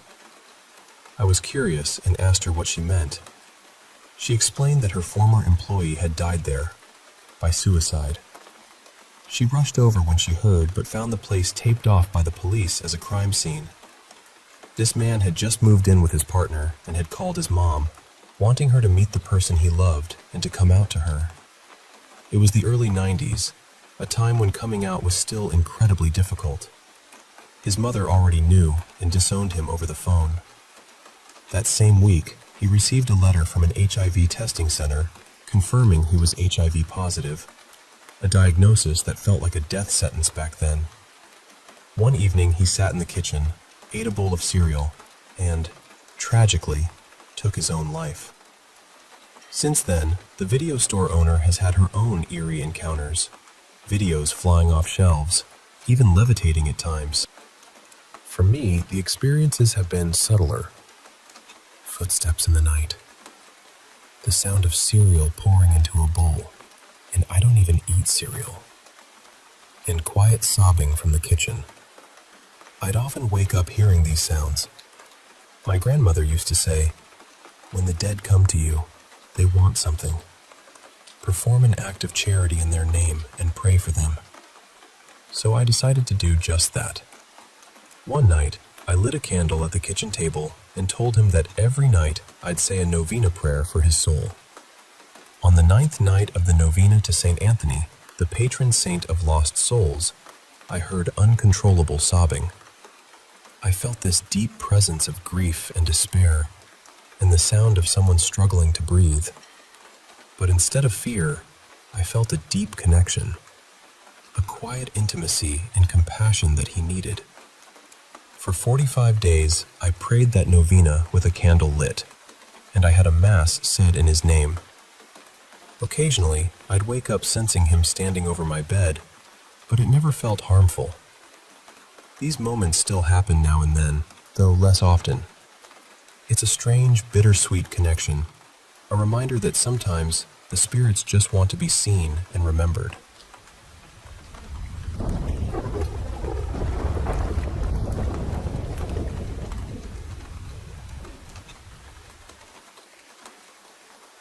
Hey, I want to share something that happened to me recently. It was one of those nights I'll never forget. So I was deep asleep when, suddenly, my golden retriever Sunny started barking in this really urgent way. At first, I was half asleep and just rolled over, trying to wrap my arms around my wife. But then I remembered. She was away on a college trip with her students, so it was just me and Sunny. That's when I realized I needed to get up and check what was wrong. Sunny's not the type to bark at just any animal. She's a gentle, shy dog, about 5 years old, and mostly an indoor pup. We live on the edge of town, in a quiet neighborhood that usually gets peaceful after dark. The backyard backs directly onto a nature reserve with hiking trails, so sometimes wildlife passes nearby. As I was slowly heading towards the front door, I suddenly heard it rattling, like someone was trying to get in. That snapped me wide awake, and I rushed over. There, I found my little boy, Jamie, fumbling with the doorknob like he'd never seen a door before. "Jamie?" I said, confused. He was trying to open the door, but his hand kept slipping. When I spoke louder, he didn't even notice me. I gently touched his shoulder, worried he might be sleepwalking, and turned him around. He blinked awake, looked at me all sleepy, and said, "Dad?" I told him it was late, and I'd take him back to bed, just to be safe. We got back to the room, and he was out cold again. Sunny followed close behind, and I made sure we were all together. But then, bang, bang, bang! Something was pounding at the front door again. I looked over to Jamie, but he wasn't in bed. The door to our room was open, and Sunny was up, growling and confused. I ran to the front door and saw Jamie trying to force it open, kicking and clawing at the frame. "Jamie, what are you doing?" I asked, my voice shaking. He started mumbling about something. It needs to get in. But I couldn't make sense of it. Then, when I turned him around, his eyes were flickering like a strobe light, completely white with no iris visible. I was terrified but snapped out of it, scooped him up, and calmed him down until he cried himself to sleep. I chalked it up to missing his mom and maybe having a nightmare. But when I went to check the back door, I found it open, the curtain fluttering in the breeze. Sunny started growling fiercely, so I grabbed a fireplace poker and cautiously approached. I flipped on the backyard light and pulled the curtain aside. There was nothing. The growling stopped immediately. I slammed the door shut and locked it tight, realizing maybe I'd forgotten to lock it earlier while making dinner for Jamie and Sunny. I sat down in my wife's makeup chair. She usually sits there in the morning, to try and stay awake. It was just after 2 a.m., and I had hours to wait for sunrise. I thought about calling my wife, but decided to wait until morning. Sunny was pacing, looking for food, so I went to heat up some chicken. When I came back, Jamie was sitting up in bed, staring at me with a look no 4-year-old should have. I froze. Then he said, "The night walkers have come to our home. They're stalking us. They crave the blood they thirst for." My legs went weak, and I had to hold onto the doorframe. Then, just like that, he fell back asleep. Suddenly, I heard Sunny let out a terrible scream, then silence. Jamie woke up shaking with fear. I ran to the kitchen and found Sunny lying in a pool of blood. I'd never heard a dog make that sound before. I knelt down, grabbed a towel, and rolled her over. There were 3 huge slashes along her side. I was sobbing, trying to understand how this happened. There was no blood anywhere else. Jamie came up behind me and asked, "Dad, why is the back door open?" I hushed him and sent him back to my room while I locked every door and called the police. They arrived within 10 minutes. Felt like forever. They checked the house but found nothing. They called their canine unit for Sonny, but there were no answers about how the door had opened twice when I was sure I locked it. After they left, I cleaned up and showered, trying to wash away the horror. I made a drink and locked my bedroom door before finally falling asleep around 4 a.m. Now it's morning, and I'm about to call my wife to tell her everything. I miss Sonny so much, but I'm even more worried about what Jamie said. The night walkers. What could that mean? Is it just my imagination, or something more? I'm not sure if I should stay here when my wife gets back, or go somewhere else. Maybe it was a wild animal, like a mountain lion, but how do I explain the door opening on its own? Only time will tell. I'll keep you updated if anything else happens. Thanks for listening.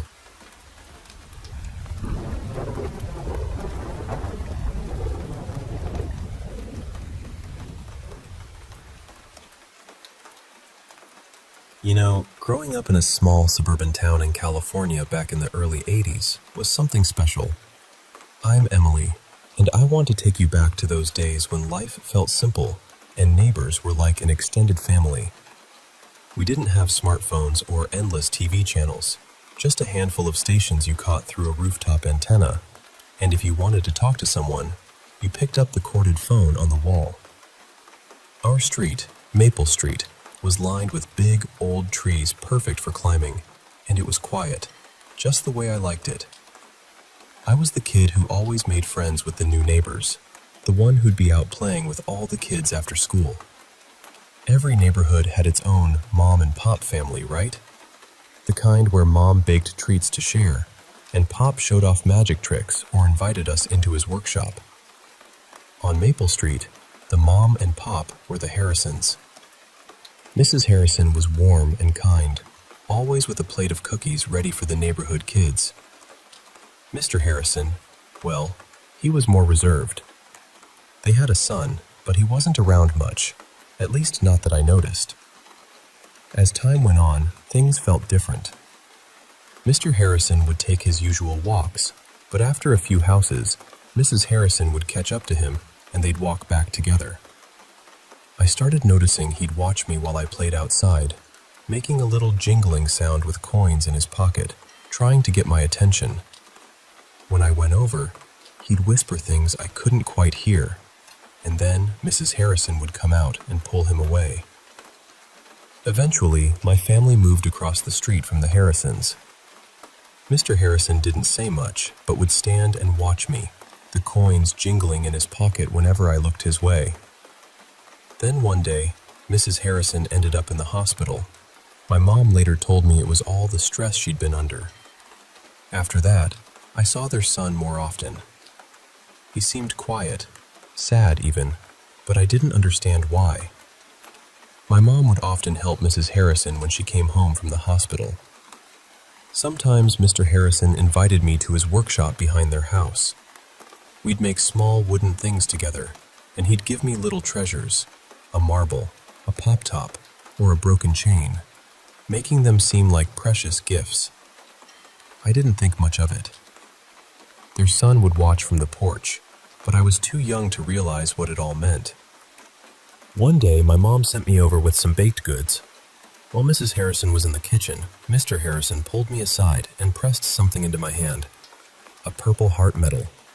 I told him it was too important and he should keep it. When Mrs. Harrison came around the corner and took the medal, he shouted and tried to hit her. I ran home scared, and my mom just whispered, "That poor woman, what she endures."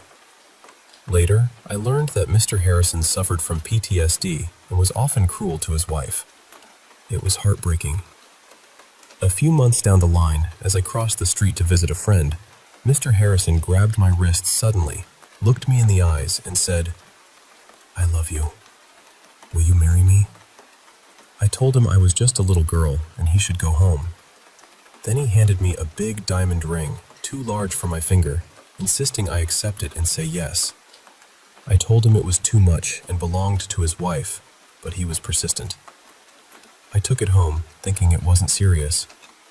When I showed my mom, she realized it was real, and that it was Mrs. Harrison's wedding ring, lost for weeks.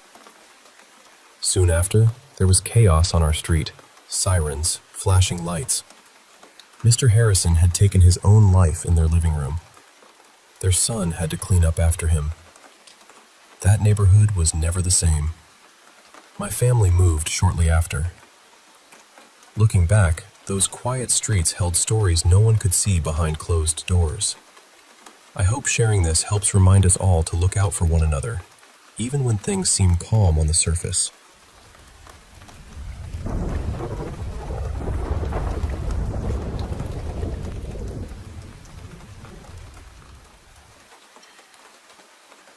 Hey there, I want to share something really special and a little strange with you. Something that's been unfolding around my home in the Pacific Northwest. It's a place that feels like magic, where the skies stretch endlessly, the air is fresh and crisp, and sometimes you just get the sense that fairies could be hiding just around the corner. My family and I have lived here for nearly 3 years now, in a cozy farm-style house surrounded by about 10 acres of land with Mount Rainier watching over us. There's a big garage connected to a workshop, and right next to us is dense forest. We've had some unusual experiences on this land, things that you just can't explain away easily. Sometimes, late at night, we hear eerie screams coming from the woods, and all the animals fall completely silent. There's this strange sound, too, like a metal chair scraping on concrete, echoing through the fields. I talked to a couple of young men who live nearby, closer to the forest, and they told me they hear these sounds too. But they stay indoors after dark because it feels like something is watching them. They believe this land holds something unusual.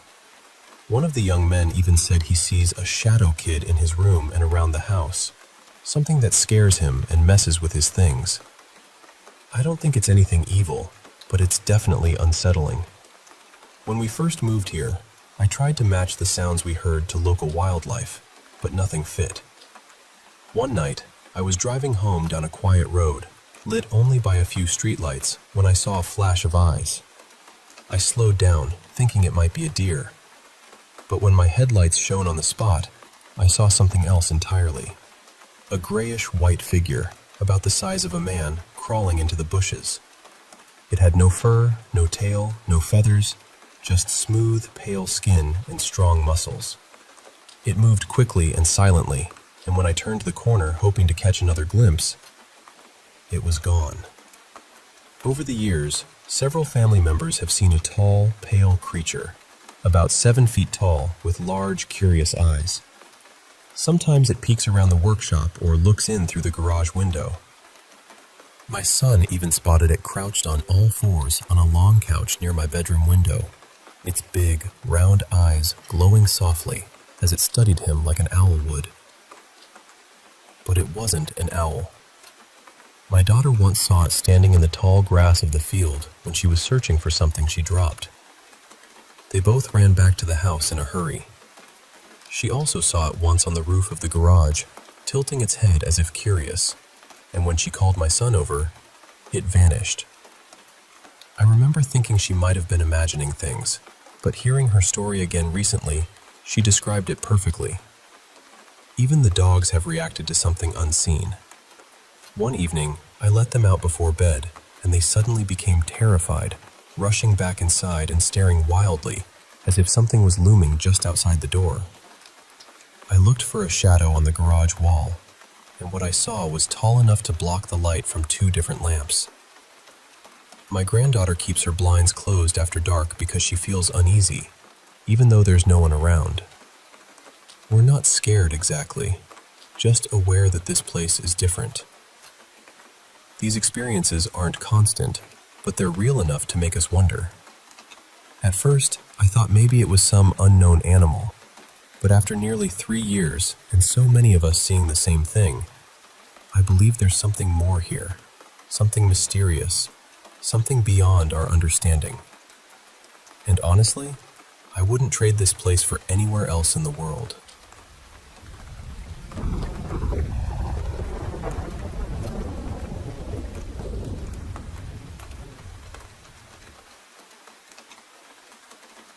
Hey, I want to share a story that's been with me for a long time.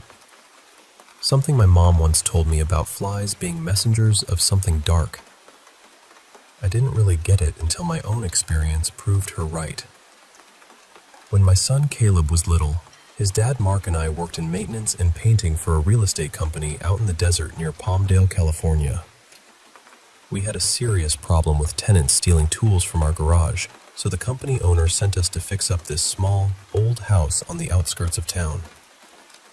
Apparently, the last tenants left in a hurry, leaving everything behind. The house, the garage, the backyard packed with stuff. We just had to clean up, do some minor repairs, and paint. In return, we were promised a unit behind Mark's parents' place once the work was done, which was a huge relief.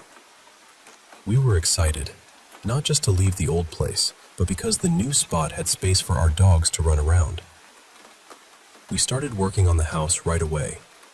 It was old, set back from the road with just one street light flickering nearby, and a big construction dumpster sitting out front. When we finally moved in, it was clear why the previous tenants left so fast.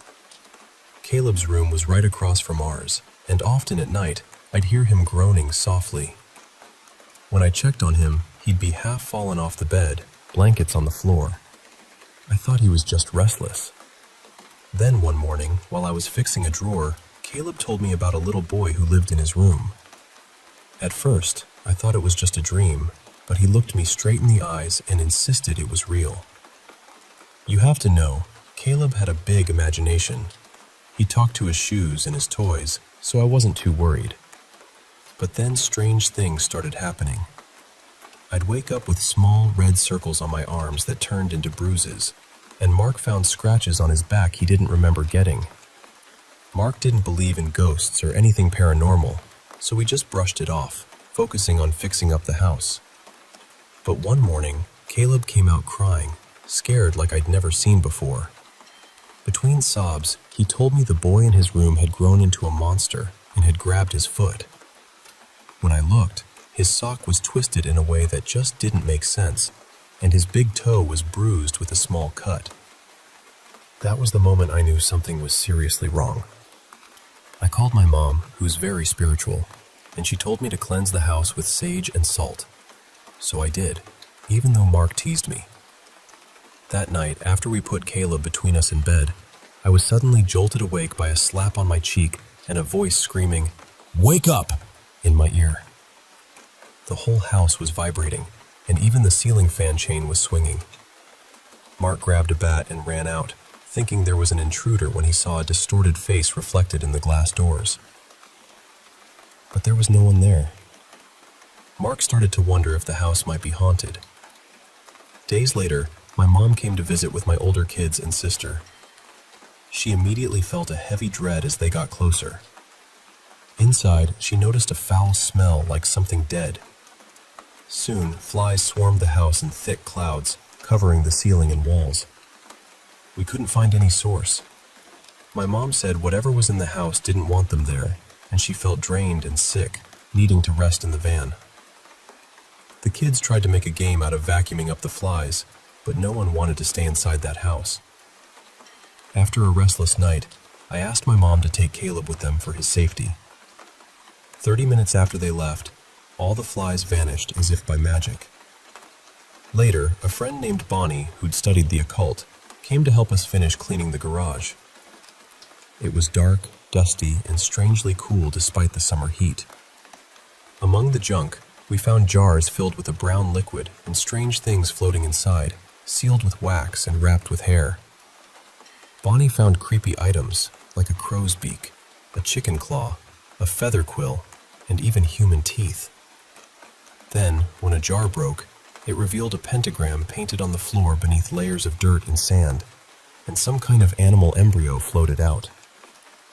We both freaked out and ran. After that, we never slept in that house again. We stayed with Bonnie's mom and eventually moved to a new place. Years later, Caleb, now 25, remembers those times vividly, even though he was so young. The kids all recall sucking flies out of the air but never knew why. It's strange how some memories stick with you, even when the reasons remain a mystery. Thanks for listening.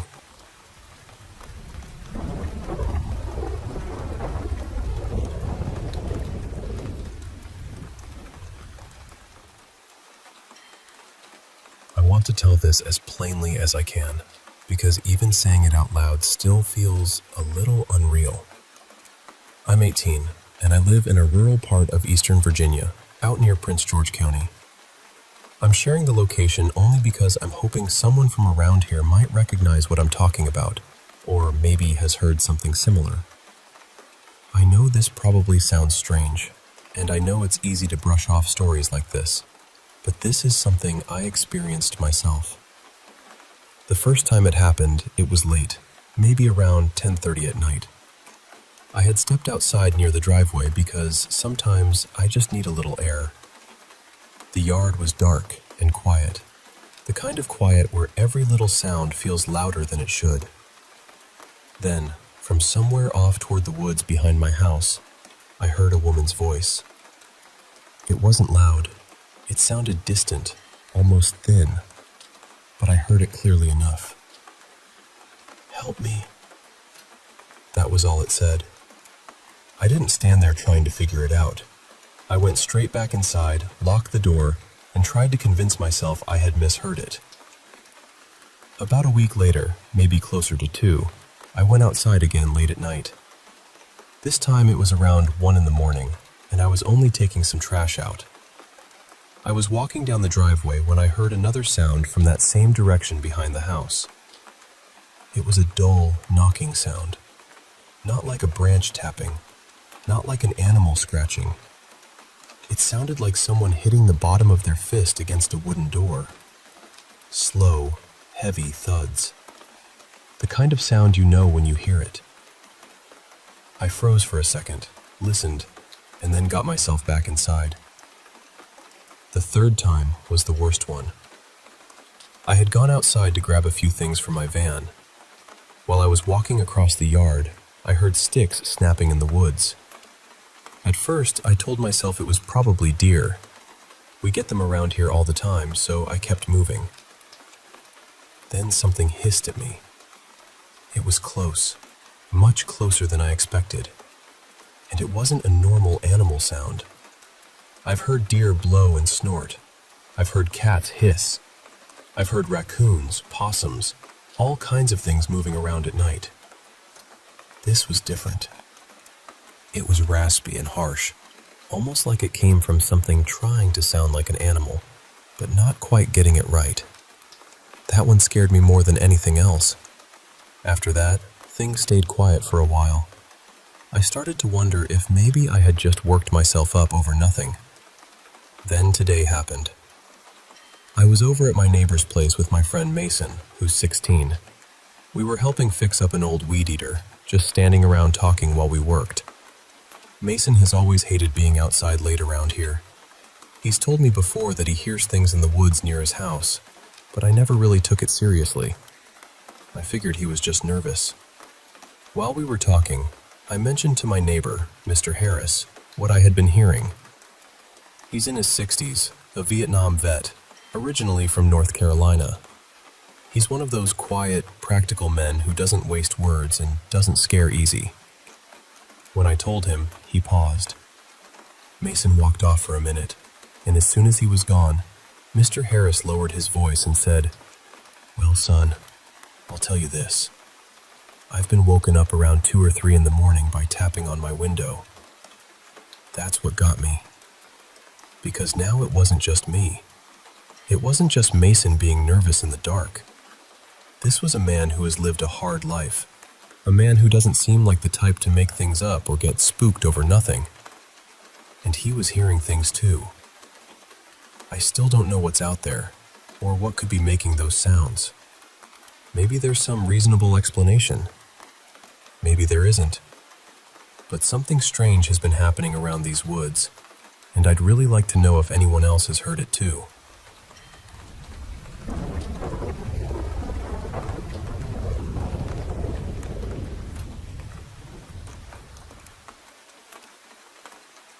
Hey there. I want to share a story from when I was a little girl, about 4 years old, living in a quiet neighborhood in Los Angeles back in 1972. It was a time when doors stayed unlocked and kids played outside until the streetlights flickered on. I was the youngest of 6 kids, pretty small for my age. One sunny afternoon, my siblings were busy riding their bikes and playing outside. I really wanted to ride on my brother Danny's bike, but he was helping my sister Lisa with something. I remember jumping up and down on the sidewalk, begging for a turn. Eventually, my sister Rachel gave in. She was a bit stubborn and didn't always follow the rules, like wearing shoes while biking, which Mom always insisted on. Rachel lifted me onto the back of her bike, which had that old-fashioned banana seat, and told me to hold on tight. But then I noticed there was nowhere to put my feet, no pegs at all. I got scared and told her over and over, No, I changed my mind. But she was determined and said it would be fine if I just held my feet out wide.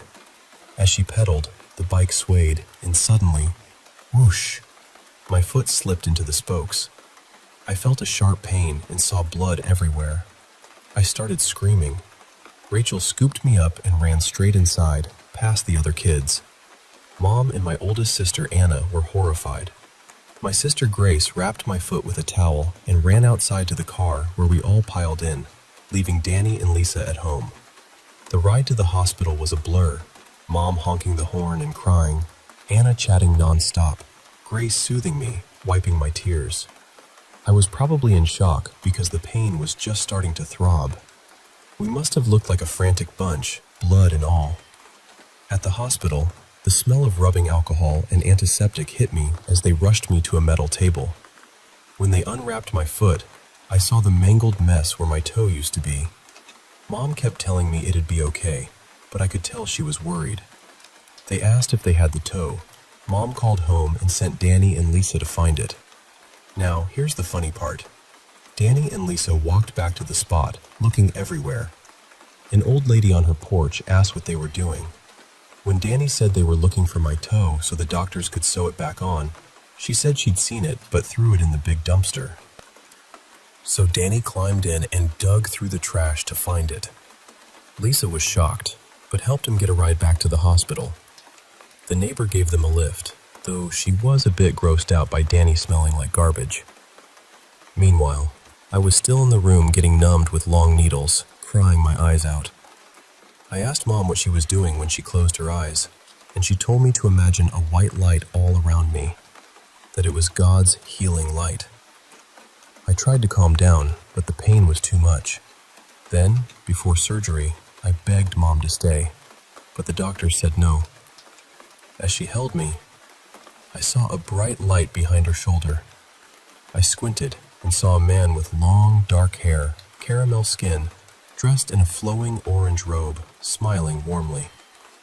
Next to him stood a radiant male figure, glowing with light that filled the room. I felt warmth and peace wash over me.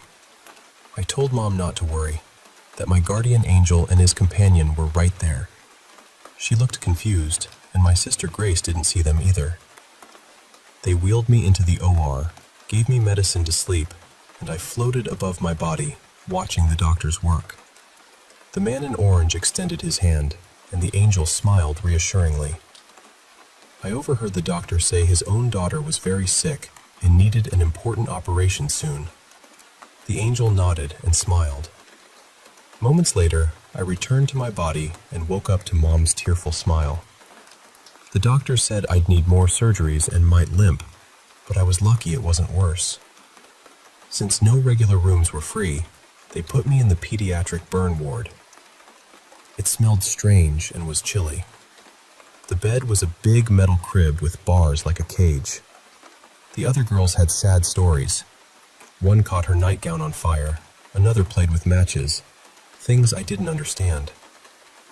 That night, after everyone left, I felt lonely and cold. I started to cry quietly, soaking my pillow. Then, the same warmth I'd felt before returned, and a gentle hand held mine through the bars. I felt safe and soon drifted to sleep. The next morning, a girl across from me spoke. She asked about the light I'd had the night before. I told her it was my angel, and though she couldn't see, I believed she had one too. It seemed to comfort her. My family visited, and the next day I was ready to go home. On the way out, I insisted on seeing the doctor who fixed my toe. I whispered a thank you and told him his daughter would be just fine, that she wouldn't be sick anymore. Then I kissed his cheek. He looked surprised but hugged Mom tightly. On the ride home, I told Mom about my new friends and the angels who helped me. She said that I'd always been special, saying things others didn't understand. I miss my mom dearly, but I carry those memories and the warmth of those angels with me always.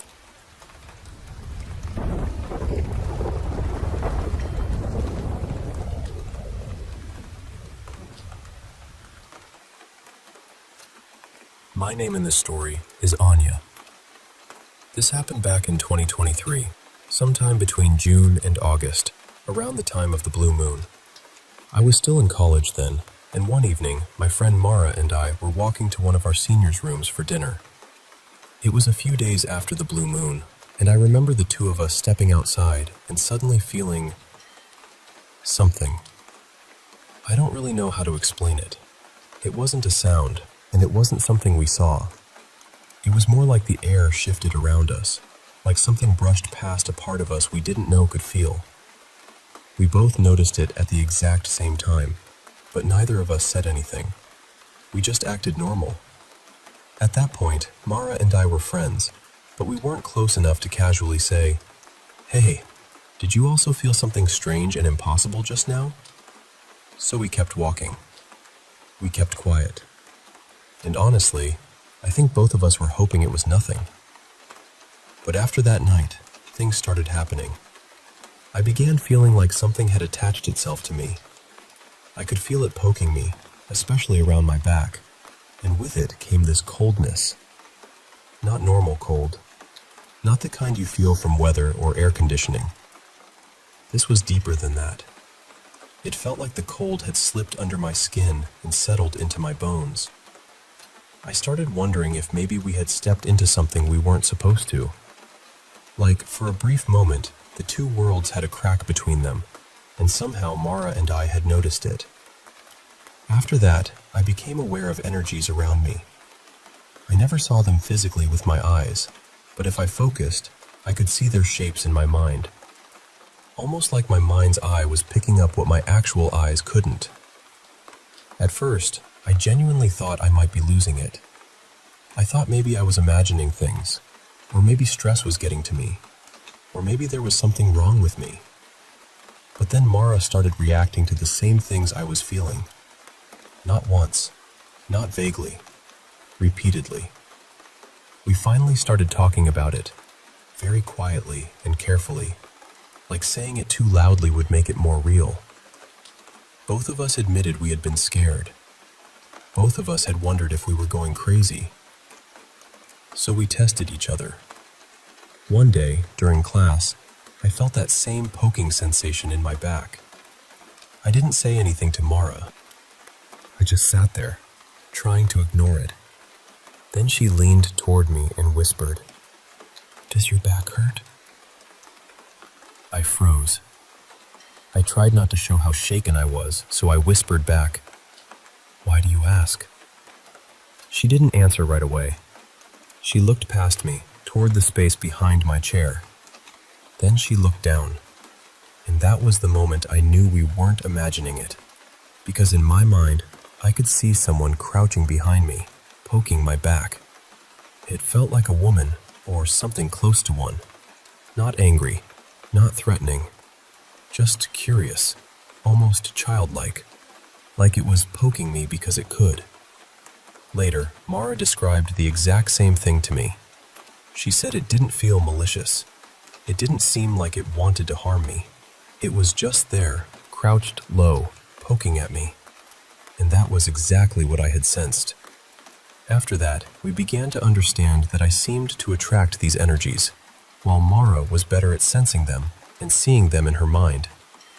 And once we noticed them, they felt everywhere. Every day there was at least one attached to me or lingering near me. Some places had stronger ones. Some felt heavy or malicious.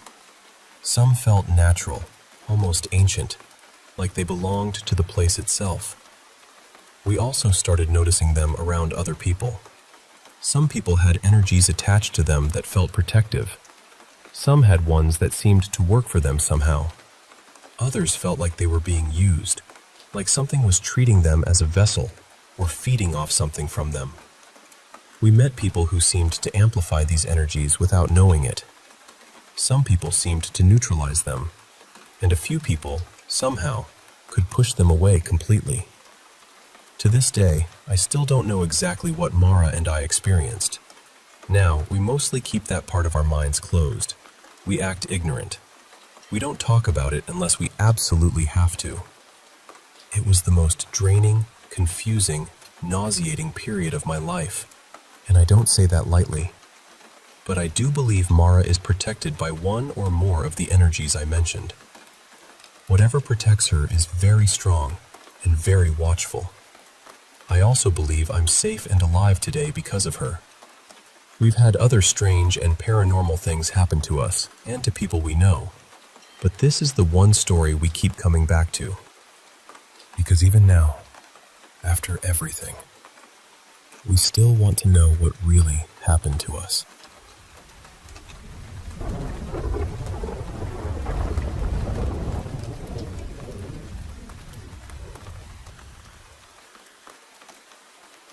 I'm from Costa Rica, so just to give you a little context, everything here feels close. The country is small enough that you can drive from one side to the other in about 7 or 8 hours. And if you feel like heading into the mountains or finding some little adventure, it usually only takes a couple of hours to get somewhere interesting. So last Tuesday night, I was bored out of my mind, and a drive sounded perfect. A couple of friends and I decided to go off-roading in the mountains, out near San Rafael in Heredia.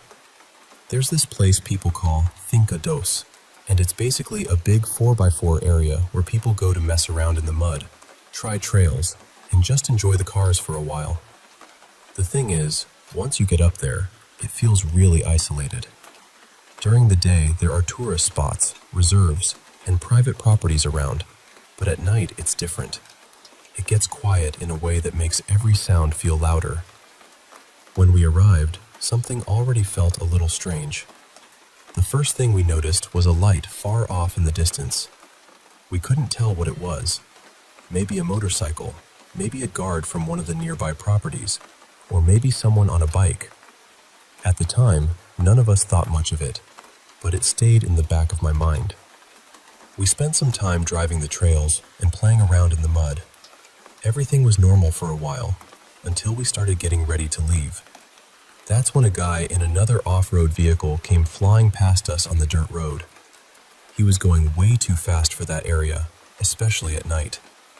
He didn't stop, didn't seem interested in entering the 4x4 trails, and didn't even slow down like he wanted to talk or join us.